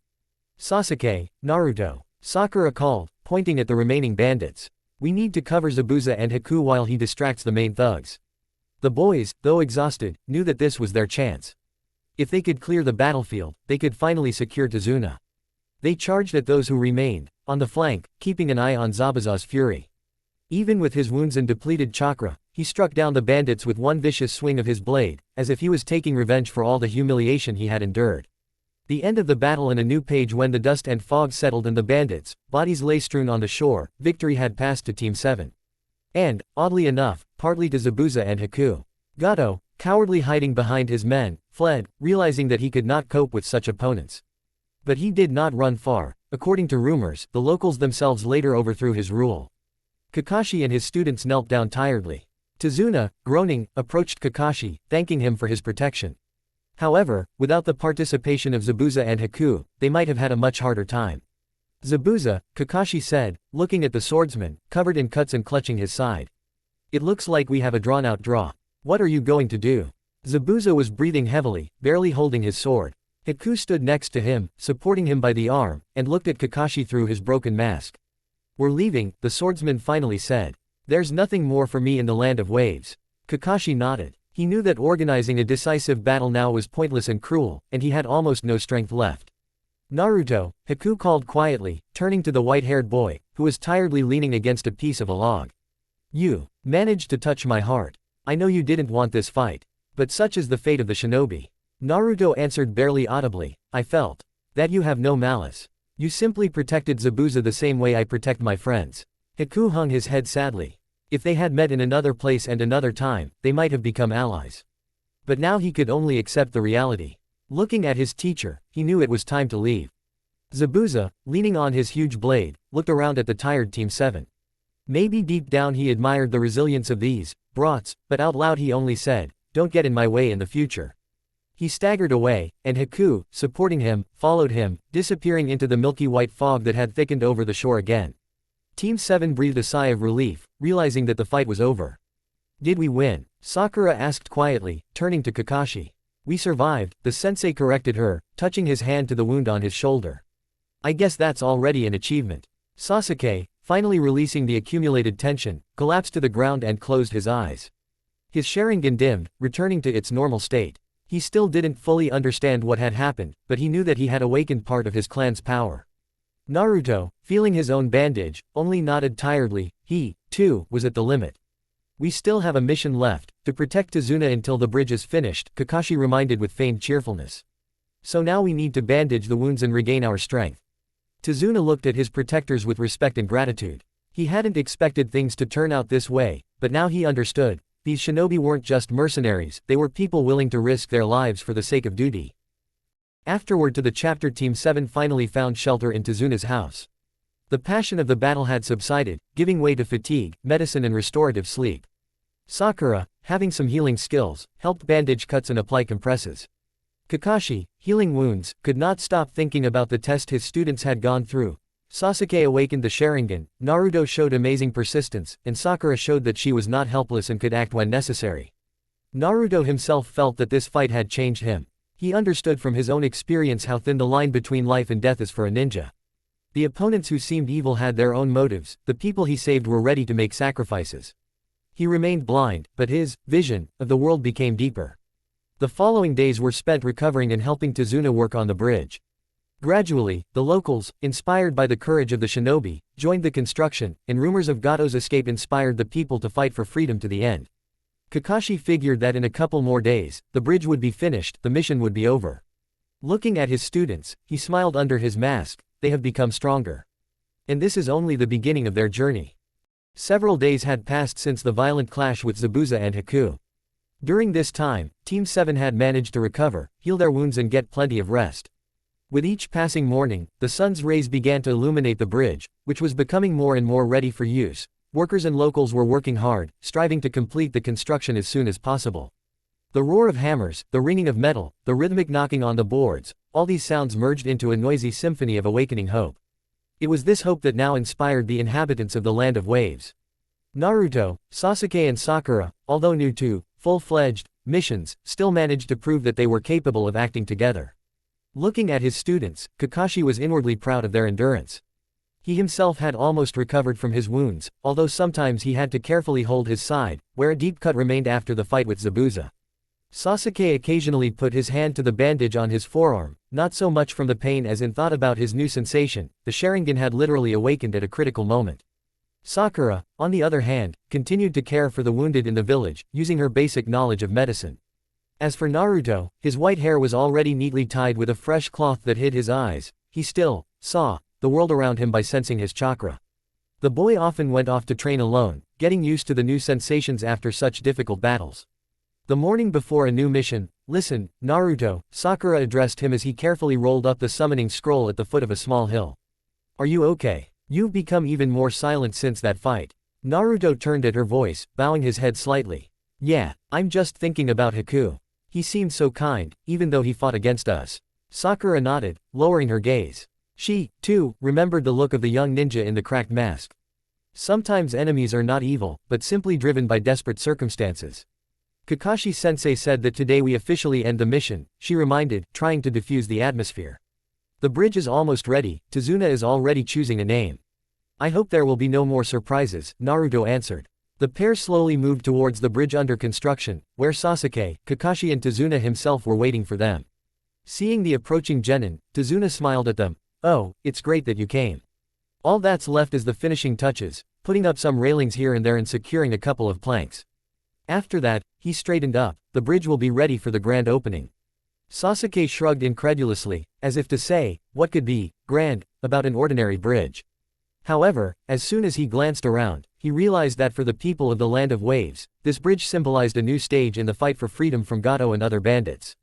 Sasuke, Sakura, Naruto, Kakashi addressed them, hiding his hands in his pockets. Today we will help Tazuna with the last works. Let's check if there are any remaining mercenaries nearby. Although Gato escaped, the risk cannot be ruled out. Yes, sensei, the three answered almost in unison, getting down to business. While Sasuke and Sakura were lifting long wooden beams, Naruto used his sensorics to check if anyone was sneaking around. The boy spread thin threads of chakra for several dozen meters, catching human presence. However, all that could be heard around were the leisurely steps of carpenters, the quiet conversations of women who were bringing water, and the rustle of the wind in the coastal bushes. The last test fight, guys, Kakashi suddenly said, looking at his charges. Since everything is calm here, let's have a training sparring match. We need to check how much you have learned from your meeting with Zabuza. This proposal especially interested Sasuke. He felt that after awakening the Sharingan he could act more accurately, but he still did not fully understand the scale of his new capabilities. Sakura also wanted to test what she had learned in real battles, for example, how to quickly analyze the situation and protect the more vulnerable members of the team. And Naruto always strove for self-development, understanding that his power to summon snakes and sea with chakra were only part of what could be revealed. Okay, Naruto responded, turning his head at the sound of Kakashi's voice. But let's find a place where we won't interfere with the builders. So they moved a little to the side of the bridge, to where the solid ground rose in a small slope. This is where they decided to conduct an impromptu training session. Kakashi stood in the center, the three students, at a distance. The rules are simple, the Jonin explained. The three of you against me alone. The goal is to take this bell from me. From his inside pocket he pulled out a familiar silver bell, and Sakura couldn't help but think of that very day when they were green rookies and failed their first attempt, not wanting to cooperate. Now they had a fight with a real dangerous enemy behind them, so this would be a re-examination of sorts. Here we go, Kakashi commanded, casually tossing the bell from one hand to the other. Sasuke immediately darted to the right, trying to hide behind a ledge of rock. Sakura decided to take a position on the left, while Naruto, exhaling, slowly moved straight towards the sensei, scanning the space. He concentrated on each movement, catching the vibrations of Kakashi's chakra. Despite his apparent relaxation, he was on guard. Let's remember what we learned from the fight with Zabuza, Sakura encouraged herself mentally, moving closer to the shelter of large boulders. Work together, coordinate attacks, look for a weak spot. Naruto came from somewhere deep in the rocks. Sasuke's voice was quiet but clear. Can you cover me with a summoning technique when I try to lure Kakashi out into the open? I will, the boy responded shortly, slightly lifting the bandage above his eyebrow to concentrate the chakra in his hands. Kakashi smiled inwardly, noticing their coordination. They really are growing, he thought, ducking behind a rock. Meanwhile, Sasuke was already throwing shurikens, aiming at Kakashi to test his reaction. Naturally, he dodged, two shuriken piercing the ground, and the third was knocked down by the Jonin's kunai. All this was just a distraction so that Naruto could get into a good position to summon. Kuchio's no jutsu, Naruto whispered, sliding his fingers along the scroll. He summoned a medium-sized black snake again, and it hissed as it emerged from the cloud of smoke, aiming for the nearest moving object, that is, Kakashi. He quickly moved to the side, forcing the snake to miss, and then Sakura came into play, throwing three kunai from slightly above, hoping that Kakashi would not be able to parry the snake's lunge and the air attack at the same time. However, the Jonin easily demonstrated why he was considered one of Konoha's strongest shinobi. He ducked to the side, crossing his arms with kunai at such an angle that he deflected the projectiles and dodged a snake bite. Good, he praised, glancing back at Sakura, but don't forget that I can still read your movements. We'll see, Sakura hissed, raising a second kunai. At that moment, Sasuke decided on a bolder move. While forming seals, he suddenly released a weak version of the Kaden Gokaku no Jutsu fireball technique. The bright flame ball, of course, was not as big as that of the adult Uchiha, but it still gave off heat. Kakashi was forced to jump back to a safe distance, and the edge of his sleeves was slightly singed. Taking advantage of this second's pause, Sakura and Naruto moved almost in sync, trying to take their mentor in a pincer movement. The snake, supporting them, wagged its tail, throwing itself forward to pin the target. Wow, Kakashi muttered quietly, truly surprised by the student's tactical combination. Fire style plus a close attack, and a snake on the flank. All they need now is a clear signal. But the thought of a signal did not have time to disappear, as Naruto suddenly shouted, now. Sakura. The girl rushed towards Kakashi, distracting him with a short taijutsu combo, although not very strong, but enough to knock the enemy off the line of evasion. The snake swung its tail, throwing out a huge amount of dust, and Kakashi, raising an eyebrow, momentarily lost visual contact with Sasuke. And he was already behind, trying to snatch the bell from the sensei's hand. Ha! Sasuke rejoiced to himself, almost touching the treasured trophy with his fingers. However, as soon as his hand approached the bell, Kakashi suddenly dissolved in a cloud of smoke. It was just a clone. The real Jonin emerged literally from under the ground about 3 meters on the other side. With a proud grin, he demonstrated the same shiny bell. Not bad, admitted Kakashi, but not enough yet. You lacked coordination at the very end. Sasuke, you're in a hurry with your grip, and Sakura could. He didn't have time to finish, because at that very moment the snake, realizing that something had gone wrong, suddenly darted towards him, trying to attack from below again. Kakashi, of course, dodged, but Sasuke took advantage of the sudden movement, abruptly changed trajectory, and this time with a feint he caught the bandage on Kakashi's belt with a kunai, so much so that the bell, jingling, slipped out of his mentor's hand. Got it. Sasuke exhaled, landing a meter from his sensei and picking up the bell. Sakura and Naruto immediately stopped, looking at all this with relief and joy. Kakashi raised an eyebrow with slight disbelief, but then smiled, acknowledging their success. Well, you did it this time. Sakura laughed with relief, wiping sweat from her forehead. Naruto bowed slightly, releasing his snake as he did so, and it hissed and melted into a cloud of summoning. Sasuke simply twirled the bell in his hand, pleased that he had outplayed his teacher, at least in terms of training. Remember, Kakashi added when everyone had caught their breath, that your strength is teamwork. Only then can you defeat even more experienced opponents. Belated guests. The joyful atmosphere was broken by an alarmed cry coming from the direction of the bridge. From the way it suddenly broke into a whisper, it became clear that this was a cry of alarm, not joy. Team 7, wary, immediately rushed back there, where the construction was in full swing. When they got there, they saw several strangers in black robes, vaguely reminiscent of Gato's bandit gang, but with a different coat of arms. Apparently, these were the remnants of the mercenaries who decided to try to attack the village while the bridge was not yet finished. About a dozen people, armed with blades and whips, kept several workers in fear, twisting their hands. The rest of the residents did not dare to approach. The village chief has already tolerated us enough, one of the bandits growled angrily, threatening Tazuna with a kunai, obviously a trophy. Surrender, and we will not touch the rest. Like hell. Tazuna flared up, trying to break free. I will not let you destroy what everyone here risked for. The mercenaries bared their teeth angrily. They apparently decided to finish the job they started with Gato, but now, on their own and at the expense of the fear of the villagers. Kakashi silently assessed the situation, noticing that there were no clearly experienced shinobi among the enemy, only brute force and numerical superiority. Sakura, Sasuke, Naruto, he quietly addressed the team, act quickly, do not give them the opportunity to injure the hostages. Hearing the command of the sensei, the genin moved forward in 3 shadows. Sakura, carefully, trying to crawl from the flank, Sasuke, slightly in front, and Naruto, from the opposite side, directing his sensory ability to the cordon of bandits. The initiative belonged to them. The bandits clearly did not expect that there were any combat-ready shinobi left here, and agile ones at that. Begin, Kakashi shouted, and he himself rushed to the central group to distract them from Tazuna. Quick fight. The mercenary holding Tazuna by the collar didn't have time to react before Kakashi was already standing behind him and knocked him out with a short blow to the neck. Another bandit rushed to help, but was immediately tripped by Sakura, who knocked his weapon out of his hands. Sasuke, flashing like black lightning, threw 3 shurikens into the hands of the third bandit, forcing him to drop his whip.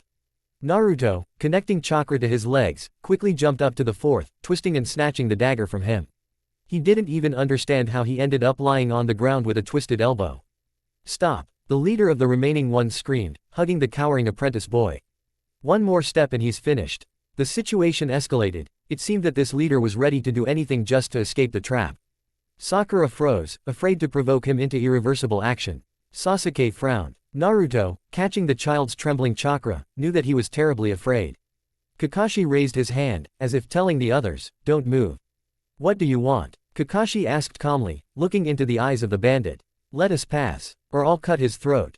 He screamed in a fit of despair. Kakashi was silent, thinking about how to prevent them from escaping without putting the hostage in danger. There were 3 bandits left, but that was enough to pose a threat to the unarmed residents. Okay, I'll let you go, the sensei said quietly, slowly lowering the kunai, just don't touch the child. The bandit leader narrowed his eyes, will they really give up? But something felt wrong. He backed away, dragging the hostage along with him, but at that moment Sasuke suddenly appeared on the other side. He managed to use a distraction, a clone that briefly took on the appearance of Sakura, giving the impression that she remained in place. Taking advantage of the confusion, the Uchiha rushed towards the bandit with a short dash. The latter, of course, tried to slash the hostage across the throat, but Sasuke, enhanced by his new speed and reflexes partly due to the Sharingan, albeit incomplete, managed to knock his hand off, knocking the weapon aside. "Let go of the boy," Sasuke ordered, squeezing the leader's wrist so hard that he howled. The child broke free and tumbled to the side, and Sakura quickly caught him, leading him beyond the safe line. "No, this won't do," the leader yelled furiously, trying to free himself. But then Naruto approached him, who actually felt all the movement in the air. Grabbing the bandit by the collar, he jerked him to the ground. With a cry, he fell, hitting his back on the boards. The other two bandits, seeing the failure of their threats, desperately rushed to the side, but one was instantly cut off by Sakura's kunai, and the second was caught by Kakashi, pinning him to the ground with his own sword. Triumph of freedom. Step by step, the situation stabilized.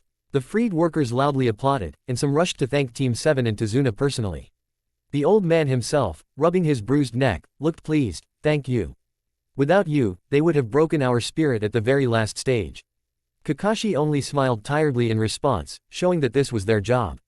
Sasuke carefully stepped back, letting go of the defeated leader, who was immediately tied up by the local men. Sakura continued to check the condition of the hostage boy, and Naruto stood quietly nearby, touching the blindfold and trying to calm his breathing. He was glad that none of the residents were hurt. "Looks like it's really all over now," he muttered. Tazuna approached the boys and, seeing them to the core of the bridge, excitedly began to tell them what would happen now. "The bridge will open a direct route for trade, the village will grow stronger, Gato, having lost power, will not return, and the remaining bandits will sooner or later scatter, the residents will finally feel free." When the last brick was laid and the last boards were nailed down, the crowd of workers and residents exploded with joyful cries. Tazuna, standing on the ledge, raised his hands. "Hooray! The bridge is finished." People applauded, waved their hands, laughed and hugged. Their faces were full of sincere happiness and hope. "I want to call this bridge Naruto Bridge," Tazuna suddenly said, and many looked at each other in confusion. "Why?" Sakura asked, slightly embarrassed for her comrade. "Because this boy, despite his illness, gave us faith that the impossible is possible," Tazuna explained, catching Naruto by the shoulder. "It was like he connected our village with new hope. Like a bridge between despair and the future." Naruto blushed, smiling confusedly. "That's too big a name for a bridge," he muttered, embarrassed by such attention. But the crowd unanimously supported the idea. Naruto Bridge sounded unusual, but symbolic. Team 7, looking at the happy faces, realized that the mission had finally come to an end. They had fulfilled their duty, given people a chance for a better future, and they themselves had gained invaluable experience. Farewell to Tazuna. The next day, when the sun was just rising above the horizon, Team 7 gathered at the exit of the village. Tazuna came to see them off, taking with him his granddaughter and several friends who wanted to thank the ninja. The women brought baskets of fresh fruit, and someone carried a bag of bread to feed the squad on the road.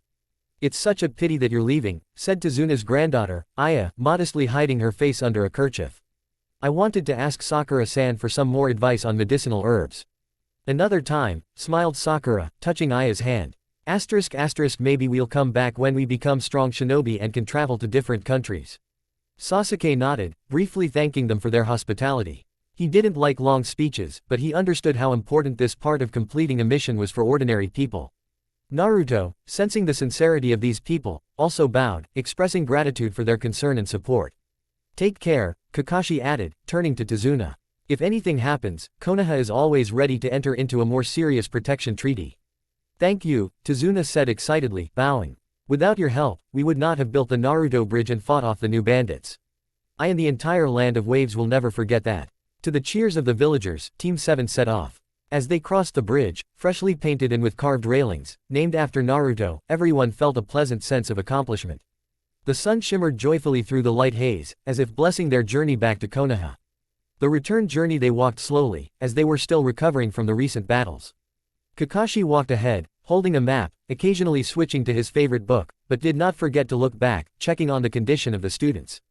Sakura was retelling funny moments that happened to the locals. Sasuke was silent, occasionally frowning when the conversation turned to the Sharingan, and Naruto was walking behind them, concentrating, thinking about everything that had happened. "Naruto," Kakashi suddenly called, slowing down. I've noticed that you've been withdrawing into yourself a lot lately. What's bothering you? The boy raised his face, smiling at the corner of his lips. I'm just thinking about Haku. About what the path of a shinobi can be. Sometimes we fight each other, not even suspecting what our true goals are. Kakashi nodded, seeing that there was a real struggle going on in Naruto's soul. Yes, ninja often face tragedies. But we can always choose to remain human, not to lose compassion. Your strength is not only summoning snakes and chakra vision. Strength is in the kindness and perseverance that you show. Naruto was silent, absorbing the sensei's words. He felt that his teacher understood him better than anyone else. Sakura and Sasuke, who were walking next to him, were also listening. Each of them felt an internal change after everything that had happened in the Land of Waves. Let's go back to Konoha, Kakashi said louder, turning to the others. There, you will officially receive recognition for completing the mission and, perhaps, some kind of reward from the Hokage. I hope it will be something more interesting than another cat-catching mission, Sasuke snorted, hinting at their previous routine missions. Sakura laughed, and Naruto only smiled quietly. He felt that a new stage was beginning in their lives, a stage in which they were no longer just children studying at the academy, but real genin who had undergone a harsh baptism of fire. And although there were many difficulties ahead, Team 7 had proven that they were capable of overcoming them if they were together. New Horizons. The journey home took a couple more days, but the route they had laid out seemed easier. The anxiety that had accompanied their journey to the Land of Waves was gone. Kakashi seemed to have relaxed a bit, often joking and discussing future training with his students. They exchanged ideas on how to best improve taijutsu, ninjutsu, and team strategy. Sakura, he suggested, you can strengthen your accuracy, because you have good chakra control. And think about healing techniques. You already used some of them there, on the spot, but you had no formal training. The girl nodded, interested in the prospect of becoming more useful to the team. Deep down, she wanted to prove that she was capable of many things, and not just stand on the sidelines. Sasuke, Kakashi turned to the boy, it is important for you to learn how to control the Sharingan. Right now it has awakened in a stressful situation, but you can develop it further if you train wisely and slowly. Sasuke nodded tensely. For him, the Sharingan meant not only strength, but also the burden of the Uchiha clan's legacy, as well as memories of an old tragedy. However, he understood that this was a chance to become stronger. Naruto, the sensei finally said, addressing the blind boy, your unique ability to see the world with chakra has already helped us more than once. But you still have a lot of reserves. You can work on the range of sensation, as well as on the point reading of someone else's chakra, so that you can not only see the general outline, but also catch the nuances. Got it, Naruto responded, feeling inspiration in his heart. He never thought that sensei would notice such depth of his technique. But Kakashi was always attentive. Soon the familiar walls of Konoha appeared. The high gates, decorated with the symbol of the leaf, swung open before Team 7. The Chunin on duty nodded, welcoming their return, and the squad entered their native land. Home, Sakura whispered, enjoying the familiar comfort and noise of the village streets. For Naruto, the word home itself sounded unusual, because he had been an orphan since childhood, but Konoha was still a place where he was understood, supported. Or, at least, everything was heading that way. Well then, Kakashi summed up, stopping in front of the administration building, first we'll report to the Hokage, and then we'll get a chance to rest a little. The boys climbed the stone steps inside, tired but proud, feeling that they had passed an important stage of their lives. New adventures, new enemies and allies, new victories and lessons awaited them. But it was already clear, Team 7 had found unity and faith in each other, and Naruto, a blind orphan, showed the world that the true strength of a shinobi is not always in the sharpness of vision, but in the fortitude of the spirit. It was midday and Team 7 was on a quiet street in Konoha. They had just left the administration building where they had given a detailed report on their mission in the Land of Waves. The third Hokage listened attentively to their story, periodically asking clarifying questions, and in the end noted that despite the unexpected difficulty, the mission had been completed excellently. He especially singled out the role of Naruto, who, despite being blind, had demonstrated a deep understanding of chakra and incredible determination. The street was calm, the sun's rays played on the green roofs, and a light breeze occasionally swayed the leaves on the trees near the small shops. Kakashi walked ahead, lazily opening his favorite book, and behind him were the three genin. Sakura was animatedly telling the latest village news, Sasuke was silently looking away, and Naruto was immersed in his own thoughts. Everything seemed quiet and serene, but he couldn't shake the feeling that the peace might be temporary. Conversation with the Hokage. Naruto still remembered the third Hokage's final words. He had warned that there were alarming rumors coming from neighboring countries about a possible united ninja renegades. There was little information yet, so there was no need to so panic, but Konoha needed to be on guard. "Sensei," Naruto asked cautiously, catching up with Kakashi, "do you think this danger could reach Konoha?" Kakashi looked up from his book, as if waking up from his thoughts. "I don't think it will be in the next few days," he replied. "But the Hokage is right, we need to be careful. If something happens, we will be among the first to be notified." Hearing this, Sasuke involuntarily became wary. After his success in the Land of Waves, he wanted to receive more serious missions, but the mention of ninja renegades indicated that things could be much more difficult and dangerous. New training that evening, Kakashi gathered the students at Training Ground 7, the same place where they had failed their first test of teamwork and where they had taken the bell test. It was already getting dark outside, and the air was warm and calm. Sensei believed that it was best to hone their skills in an environment where there was no obvious combat threat, so that they could focus on technique. Sakura practiced the precise release of chakra when throwing shuriken and kunai. She had already proven her effectiveness in the mission against the bandits, but now she was trying to improve her reaction speed and develop her combat intuition. Sasuke was learning to maintain his Sharingan and not overload his body. After awakening the Uchiha clan's eye during the fight with Haku, the ability was still unstable and consumed a lot of energy, requiring subtle chakra control. Naruto continued to strengthen his sensory ability. He tried to see not only the general outline of space, but also small details, for example, the movement of leaves, the swaying of grass due to insects and light gusts of wind. Such a level of perception could greatly help in combat, especially when blind. "Today we are focusing on endurance and precision," Kakashi said, putting the book in his pocket. "I want to see what you've accomplished since the Land of Waves and how you've learned from the previous mission." They trained until almost late at night. In the moonlight, kunai and shuriken flashed like tiny lightning bolts, and quiet commands like, cover, dodge, clone, were heard here and there. When fatigue took over and the genin could barely stand on their feet, Kakashi ended the session, advising them to take a few minutes of meditation before going to bed, to clear the mind of the accumulated tension. An unexpected visit the next morning. Sakura was getting ready to buy breakfast groceries and Sasuke was planning a short individual warm-up when Kakashi urgently called the entire Team 7 to the Hokage's residence. He looked worried. "We have a guest," the sensei explained briefly when everyone had gathered. "He says he brings important information about the renegades, the very ones the Hokage mentioned." Team 7 entered the third Hokage's office and saw a short man in dark brown clothes. He was clearly worried about something, and his voice trembled with tension. "My village," he began, hanging his head. "A few days ago, people appeared there calling themselves ninja from an unknown clan. They intimidate the residents, demand tribute, and those who do not agree, they take by force or recruit. We cannot resist them. They say that they are looking for some special people willing to listen to them." Naruto's heart sank as he listened to this story. Haku's words about people driven into despair, who are looking for at least some kind of support, came to mind. Sakura went cold, imagining how similar this was to the situation with Gato, and Sasuke pursed his lips in displeasure, again a dangerous group capable of turning a peaceful village into a place of terror. The third Hokage turned a thoughtful gaze to Kakashi and the genin. "Given your experience in the Land of Waves, I wish to entrust you with this task. Find out what is going on, but avoid direct confrontation until you are confident in your abilities." Kakashi bowed his head respectfully. "Understood. We will leave immediately." New mission. Unsettling premonitions as they left the residence, Kakashi sketched out a general plan. They needed to get to the petitioner's village, about 2 days' journey, talk to the locals, assess the situation, and if any real threats were discovered, immediately notify Konoha. The main goal was to understand whether this was a scattered group of bandits or part of a larger network threatening the entire region. Sakura frowned, feeling that the situation could turn into serious problems. Sasuke's eyes narrowed slightly predatorily. He was not afraid of difficult tasks, on the contrary, he wanted to prove himself and others what he was worth. Naruto was ready for the challenge, too, though he couldn't shake off the strange pressure in his chest, as if a new shadow was approaching, perhaps more threatening than before. "Let's go," Kakashi said, throwing his backpack over his shoulder. "Let's not waste time." The path through the forest, they headed northeast, deep into the vast forests. The paths became more and more winding, and the ground sometimes gave way to rocky slopes. At their first overnight stay, Kakashi carefully set up traps and signal threads around the camp so that they would not be caught off guard.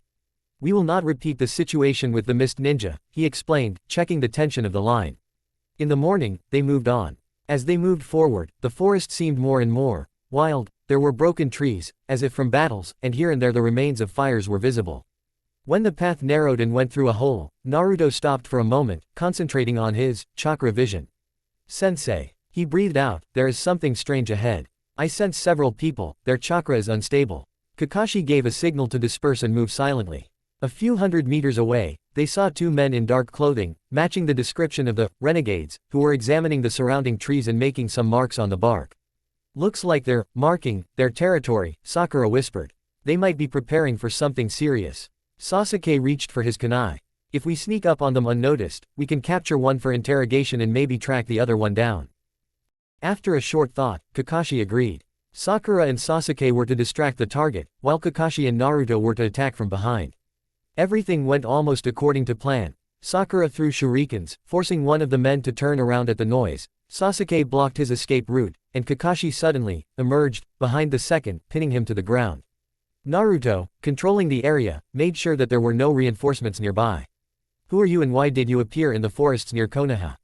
Kakashi asked coldly, squeezing the captive's shoulder. He resisted, but understood that his strength was clearly insufficient. Meanwhile, the second renegade jumped to the side and, taking advantage of the commotion, managed to escape into the depths of the forest. Team 7 allowed him to leave so that they could track his route later. We are looking for gifted ones. The captive growled. Our leader. He gathers ninja who feel the darkness in their hearts. He glanced anxiously at Kakashi and the genin. There are already several dozen people in our camp. We are being trained for a great goal. They promise power and freedom. And those who do not want to obey, simply disappear. Sakura felt an unpleasant chill in her chest. All this sounded eerily similar to another gang, but at a more pumped-up level.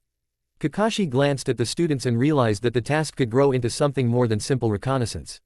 Sasuke darkened, clenching his fists. A terrible evening when his clan was massacred came back to him. Sakura glanced nervously at the prisoner, who seemed to have already realized that he had revealed everything. Naruto felt a dull knock in his temples. They are looking for darkness. Like Zabuza. Or worse. How far is your camp? Kakashi asked, trying to keep his tone even. No. He's in the canyon across the river, about a day's journey. The renegade answered sullenly, looking away. He probably understood that going back there would mean signing his own death warrant. Kakashi pressed him harder to the ground. Calm down, we won't kill you. We'll just tie you up and leave you under guard until we decide what to do. He nodded resignedly, resigned to being held captive by the Konoha ninja. The inevitable choice. Team 7 set up camp in a secluded place. Kakashi interrogated the prisoner in more detail, forcing him to describe the layout of the enemy camp and the approximate number of renegades. According to rumors, 30 to 40 fighters of various levels had settled in the canyon. Among them there could even be former jonin or other highly skilled ninja. Sensei, this is too risky, Sasuke said, looking at Kakashi after the discussion. There are only 4 of us, and they are a whole squad. We need reinforcements. Sakura nodded silently. Common sense told her the same thing. Naruto fiddled with his blindfold, acutely feeling the threat gathering around him. Kakashi knew perfectly well that if he called for help from Konoha, it might already be too late. The enemies would change their location, take even more victims for themselves, or, God forbid, attack the nearest villages. Based on his own experience, he preferred to first scout everything on the spot. We need to see for ourselves what they are like, he said. If this is a really big threat, we will immediately send a signal to the Hokage and receive official reinforcements.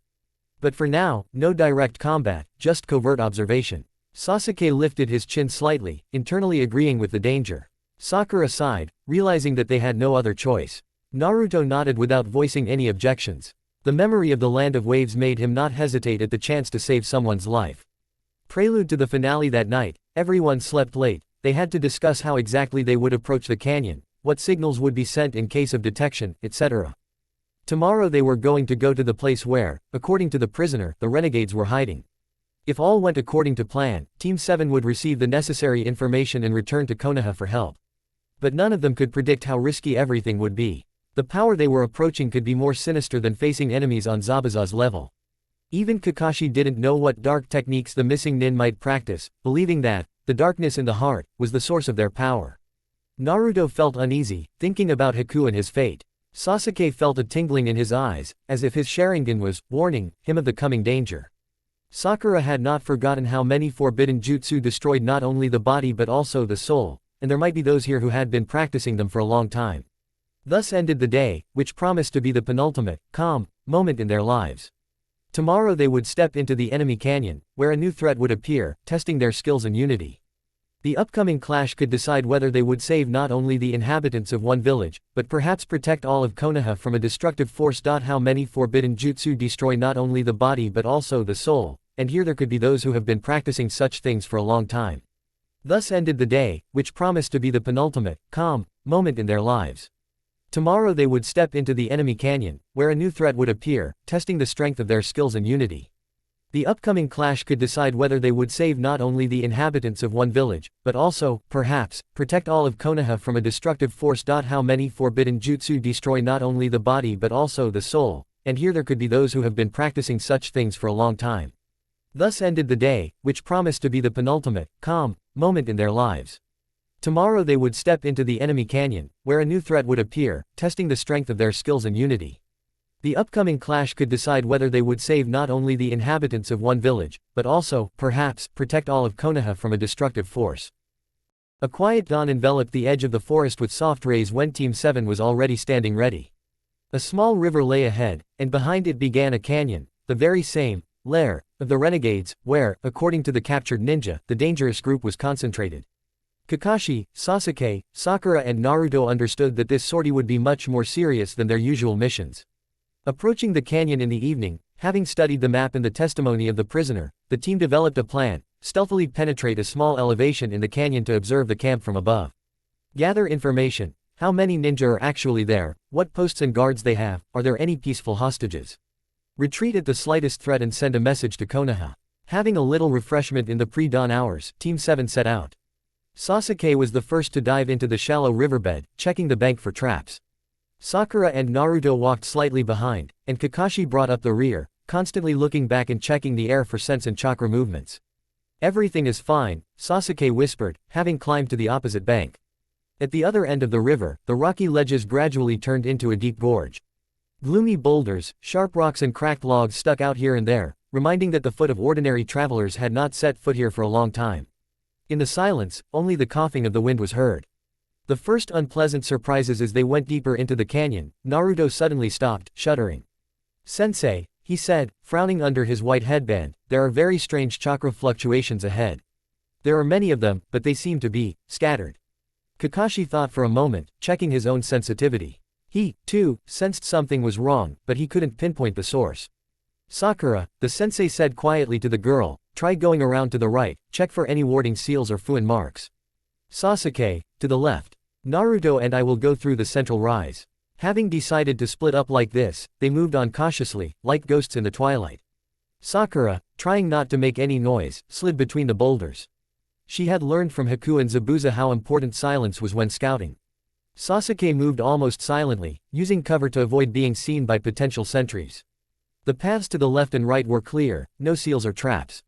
But when Sakura and Sasuke returned to Kakashi, it turned out that the central path was strewn with strange black stones, which emitted an ominous chakra. Naruto nervously clenched his fists. He felt that these objects resonated with someone or something nearby.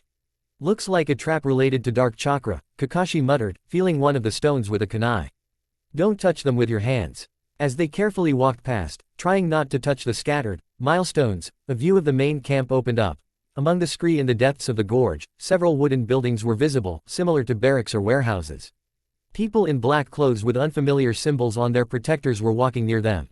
The eyes of some of them gleamed strangely, as if an evil fire was burning there. Observing the camp, Team 7 took cover behind a large boulder, from where they could look down on the camp. Sasuke turned on his Sharingan to see details. Sakura took out a small pair of binoculars. Naruto was intensively listening, with chakra, trying to make out where and how many people were. "I see about 30 people," Sasuke commented in a whisper, smoothly shifting his gaze. "It seems that among them there are at least a few former Jonin." Sakura also noticed some details. "Look, there are cages there, apparently with prisoners. So they may have hostages." Hearing this, Naruto clenched his teeth, feeling a surge of rage. He remembered how people in the Land of Waves suffered because of Gato, and realized that the situation here could be even worse. "The main thing is not to get too forward," Kakashi reminded in a half-whisper. "Our goal is to understand the structure and return." But he stopped short, noticing a threatening-looking man approaching one of the cells, holding several paper scrolls in his hands. Through his Sharingan, Sasuke saw that these scrolls had intricate Fuinjutsu signs on them. "Sensei," the Uchiha whispered, "it looks like they're performing some kind of ritual on the hostages." Or sealing the chakra, an unexpected choice, save them or wait. Kakashi realized that they had two options. The first, immediately return to Konoha and bring a whole detachment of reinforcements. But it was unknown what would happen to the prisoners during this time. If the renegades decided to sacrifice them or transport them to a new shelter, it would be too late. The second, try to free the people themselves, at their own risk, and hope that there would be enough of them. Sensei, Sakura began, seeing the hesitation in her mentor's eyes. If we leave, the people could die. The risk is great, Kakashi sighed, casting a quick glance at the students. But if you are ready, he did not finish. But the team understood everything without words. Sasuke clenched his fists. For him, missing the chance to save the hostages was tantamount to cowardice. Naruto, although blind, felt an inner impulse. We can't abandon people, because then how are we better than indifferent ones? Sakura decided that she would use all the strength she had to help. Okay, Kakashi finally said. We act quietly. We will split into two groups. Sasuke and I will take on the distraction of strong opponents, and Sakura and Naruto will try to open the cages and take the hostages out. Then, an immediate retreat. The first fight the plan was worked out quickly. Sasuke, using the Sharingan, found the optimal entry point. Kakashi, having folded a couple of seals, created several shadow clones that were supposed to head to the western part of the camp to attract the attention of the guards. Sakura, Naruto, Kakashi nodded, be careful. If anything happens, give us a signal immediately, we'll cover you. After waiting for several black figures to rush towards the clones, Sakura and Naruto, using their stealth skills, stealthily headed towards the cages. At first, everything went quietly. The opponents really did move towards the western ledges, where a short fight with Kakashi's clones broke out. However, a ninja with a very nasty look was standing near one of the cages. Strange tattoos protruded from his neck, pulsating with an ominous aura. Who's there? He roared, noticing Sakura out of the corner of his eye when she was almost approaching. Sakura had no choice, it was impossible to stifle the noise now. She rushed forward, attacking him with a fist into which she carefully poured chakra. Naruto, feeling the vibrations of the enemy's chakra, threw a kunai in the other direction to knock him off course. The enemy tried to dodge, but Sakura's blow hit him right in the chest. The tree behind him cracked, and the ninja flew back a few steps, covered in blood. So, it worked, the girl exhaled, but inside she felt an echo of horror. After all, the enemy could be more than one. Sakura, Naruto called quietly, feeling for the lock of the cage. I feel two more. Approaching from the left. The girl immediately darted to the left, seeing two enemy shinobi running with kunai drawn. Sasuke and Kakashi were still far away, holding back most of the opponents. It remained to hope that they would not let in reinforcements. A battle on two fronts. Meanwhile, on the other side of the camp, Sasuke and Kakashi were facing some truly powerful fighters, some of whom were at least Chunin level, maybe even higher. Some of them had seals on their skin, like cursed marks that enhanced their chakra. This is a bad sign, Kakashi muttered, blocking a heavy blow. It looks like these aren't just bandits, but people who practice forbidden techniques. Sasuke activated his Sharingan, dodging a shuriken swing and firing several of his own in response. One of the opponents suddenly transformed his arm into a long tentacle of dark substance, deflecting the projectiles. The Uchiha frowned. Shit, I've never seen a technique like this. Kakashi immediately realized that this looked like a jutsu related to the dark chakra that the third Hokage had talked about. People who deliberately distorted their power often lost their human form and mind. It was best not to drag out a fight with someone like that. Sasuke, he called, we need to act quickly and prevent them from joining forces. He nodded. With a wave of his hand, Sasuke released a fire technique, Kaden, Gokaku no Jutsu. A ball of flame burst out, forcing the opponents to jump back sharply. Kakashi took advantage of the moment to throw a couple of clans forward. The clones broke through the smoke, deliberately creating confusion. When one of the enemy ninja destroyed the clone, the real Kakashi attacked from the side with a kunai, cutting off a muscle in his shoulder. The second opponent hissed furiously and rushed at Sasuke, but the Sharingan allowed the Uchiha to slip away in time and carry out a counterattack. Rescuing the hostages at the same time, Sakura managed to parry the attack of two shinobi at once. Her kunai throwing accuracy, honed during her recent training, did not fail. One enemy received a deep wound in the side, the other, not expecting such decisive resistance, stepped back, giving the girl a moment of respite. Naruto, she shouted, how is the lock? Almost done. The boy's voice trembled with tension.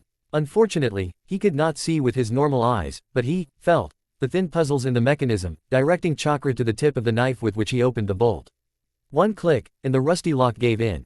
The door of the cage swung open. Frightened people crowded inside, 5 in total, 2 of them badly wounded. Sakura, turning to the enemies, shouted for them to come out, but carefully and quickly. Hide behind that boulder, she added, pointing with her hand. We will try to break through to the exit. However, there was still one dangerous moment. A ninja was already running to the next cage, ready to seal the remaining prisoners. Naruto immediately rushed there, releasing chakra into his legs to speed up.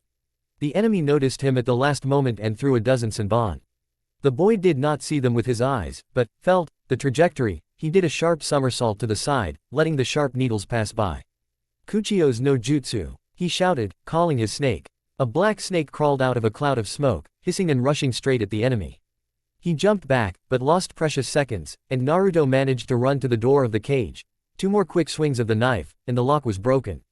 The prisoners were on the verge of exhaustion, but they had a chance to escape. Go to Sakura, Naruto shouted, covering them with the snake.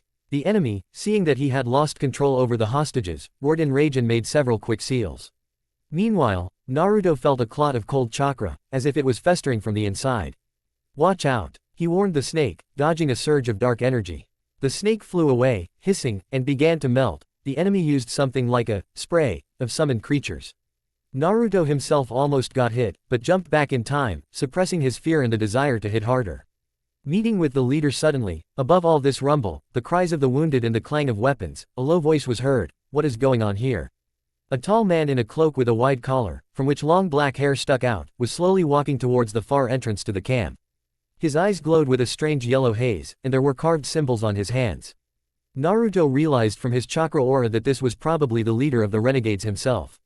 Sasuke and Kakashi, having knocked out another enemy, also turned their attention to him. Apparently, especially dense dark energy was gathering around the leader. Are you a Konoha ninja? The leader asked, pointing at Kakashi with disdain. How dare you poke your nose into my domain?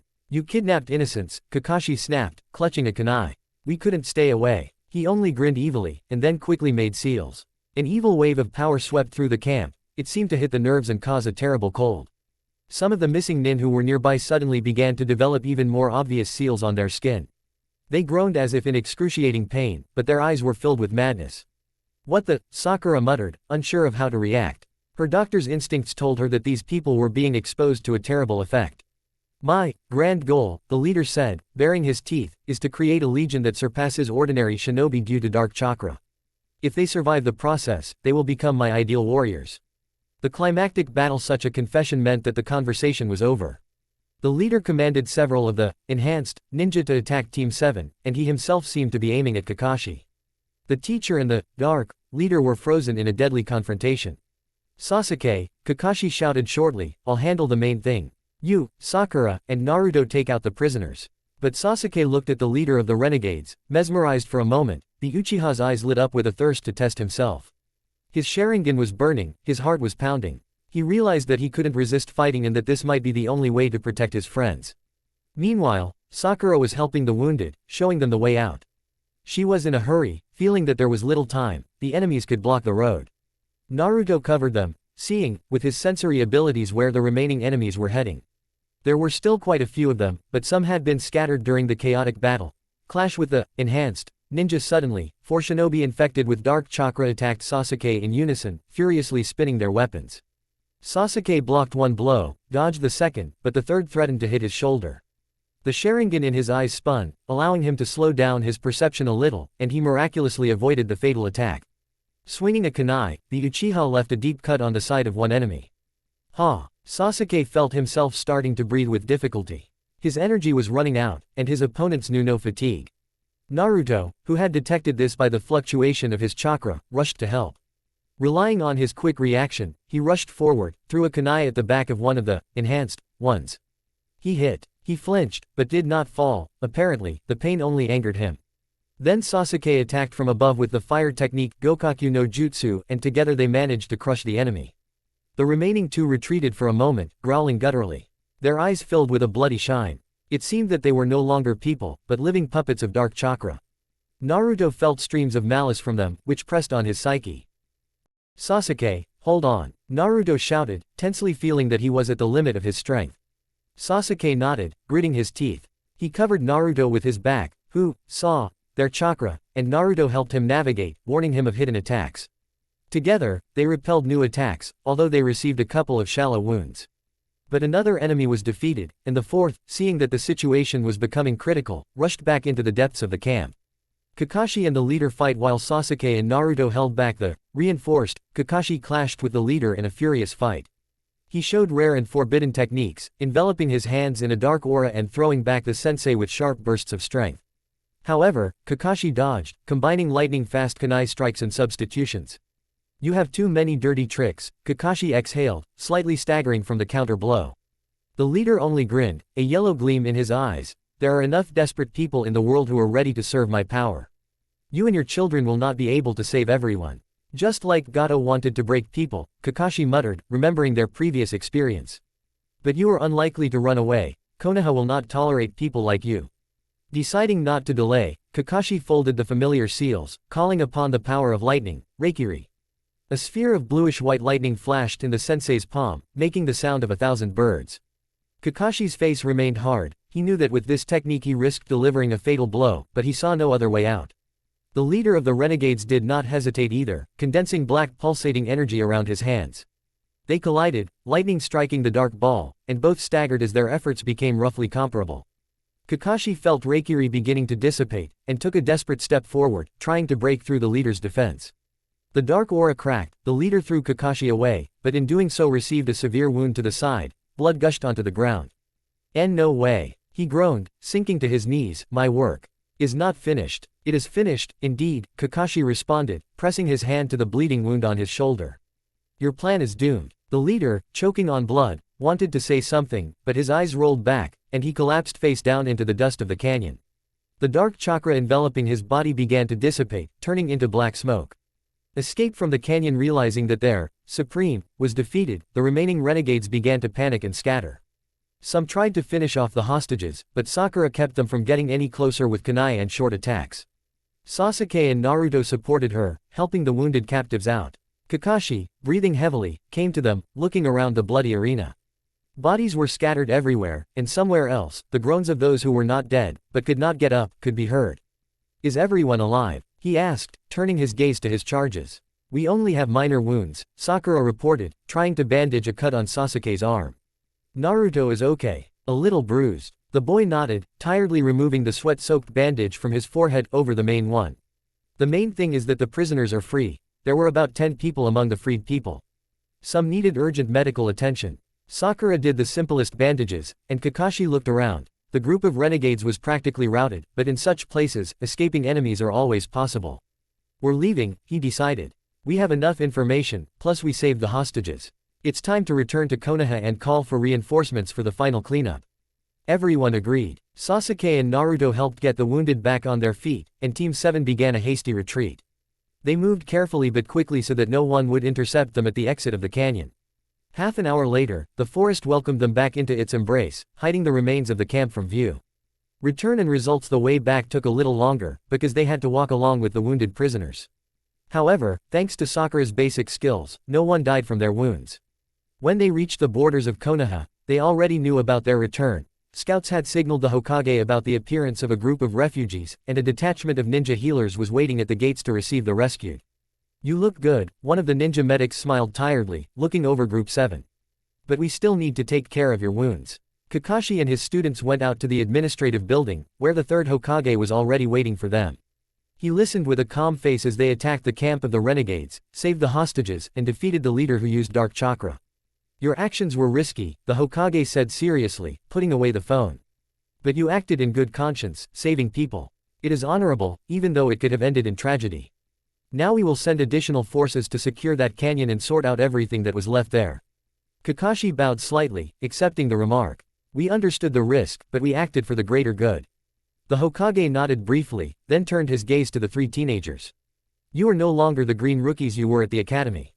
Sakura showed resourcefulness and courage, Sasuke showed the ability to fight a stronger opponent and control the Sharingan, and Naruto. He paused for a moment, looking at the boy with white hair and a blindfold. "Naruto, you have proven once again that even blindness cannot overshadow the willpower of a shinobi. Your sensory talent, determination, and willingness to sacrifice yourself to save others deserve respect." Naruto stood with his head down, slightly embarrassed by such praise. He remembered all the trials he had gone through, from the exam at the academy to the battle with Zabuza and the missing nin in the canyon. He felt deep gratitude to his comrades and mentor. Epilogue. After the audience with the Hokage, the team finally had time to rest and recover. Kakashi wrote a formal report, and Sakura periodically visited the people rescued from captivity in the hospital. Sasuke continued to train in the use of the Sharingan, realizing that his power was only the beginning of a long journey. Naruto, on the other hand, tried to polish his ability to see with chakra, even more subtly, because Konoha itself, and there were plenty of people outside of it who needed protection. When they gathered in a quiet courtyard a few days later to train together, there was a new feeling in the air, a feeling of true team cohesion. No longer did anyone look at Naruto as a helpless, blind man. He had proven himself worthy of being a shinobi of Konoha. Sasuke respected everyone's contribution to the common cause, and Sakura no longer doubted that they were all equal. Kakashi closed his book and put it aside. So, guys, are you ready for the next stage? We still have hundreds of missions ahead of us, and I want us to continue to grow together. Sakura smiled, Sasuke slightly raised an eyebrow, and Naruto quietly nodded. Confidence smoldered in his soul. Team 7 had become a real family for him, and the shinobi world, full of dangers and trials, was a place where he could prove that blindness is not an obstacle to true strength of spirit. The end.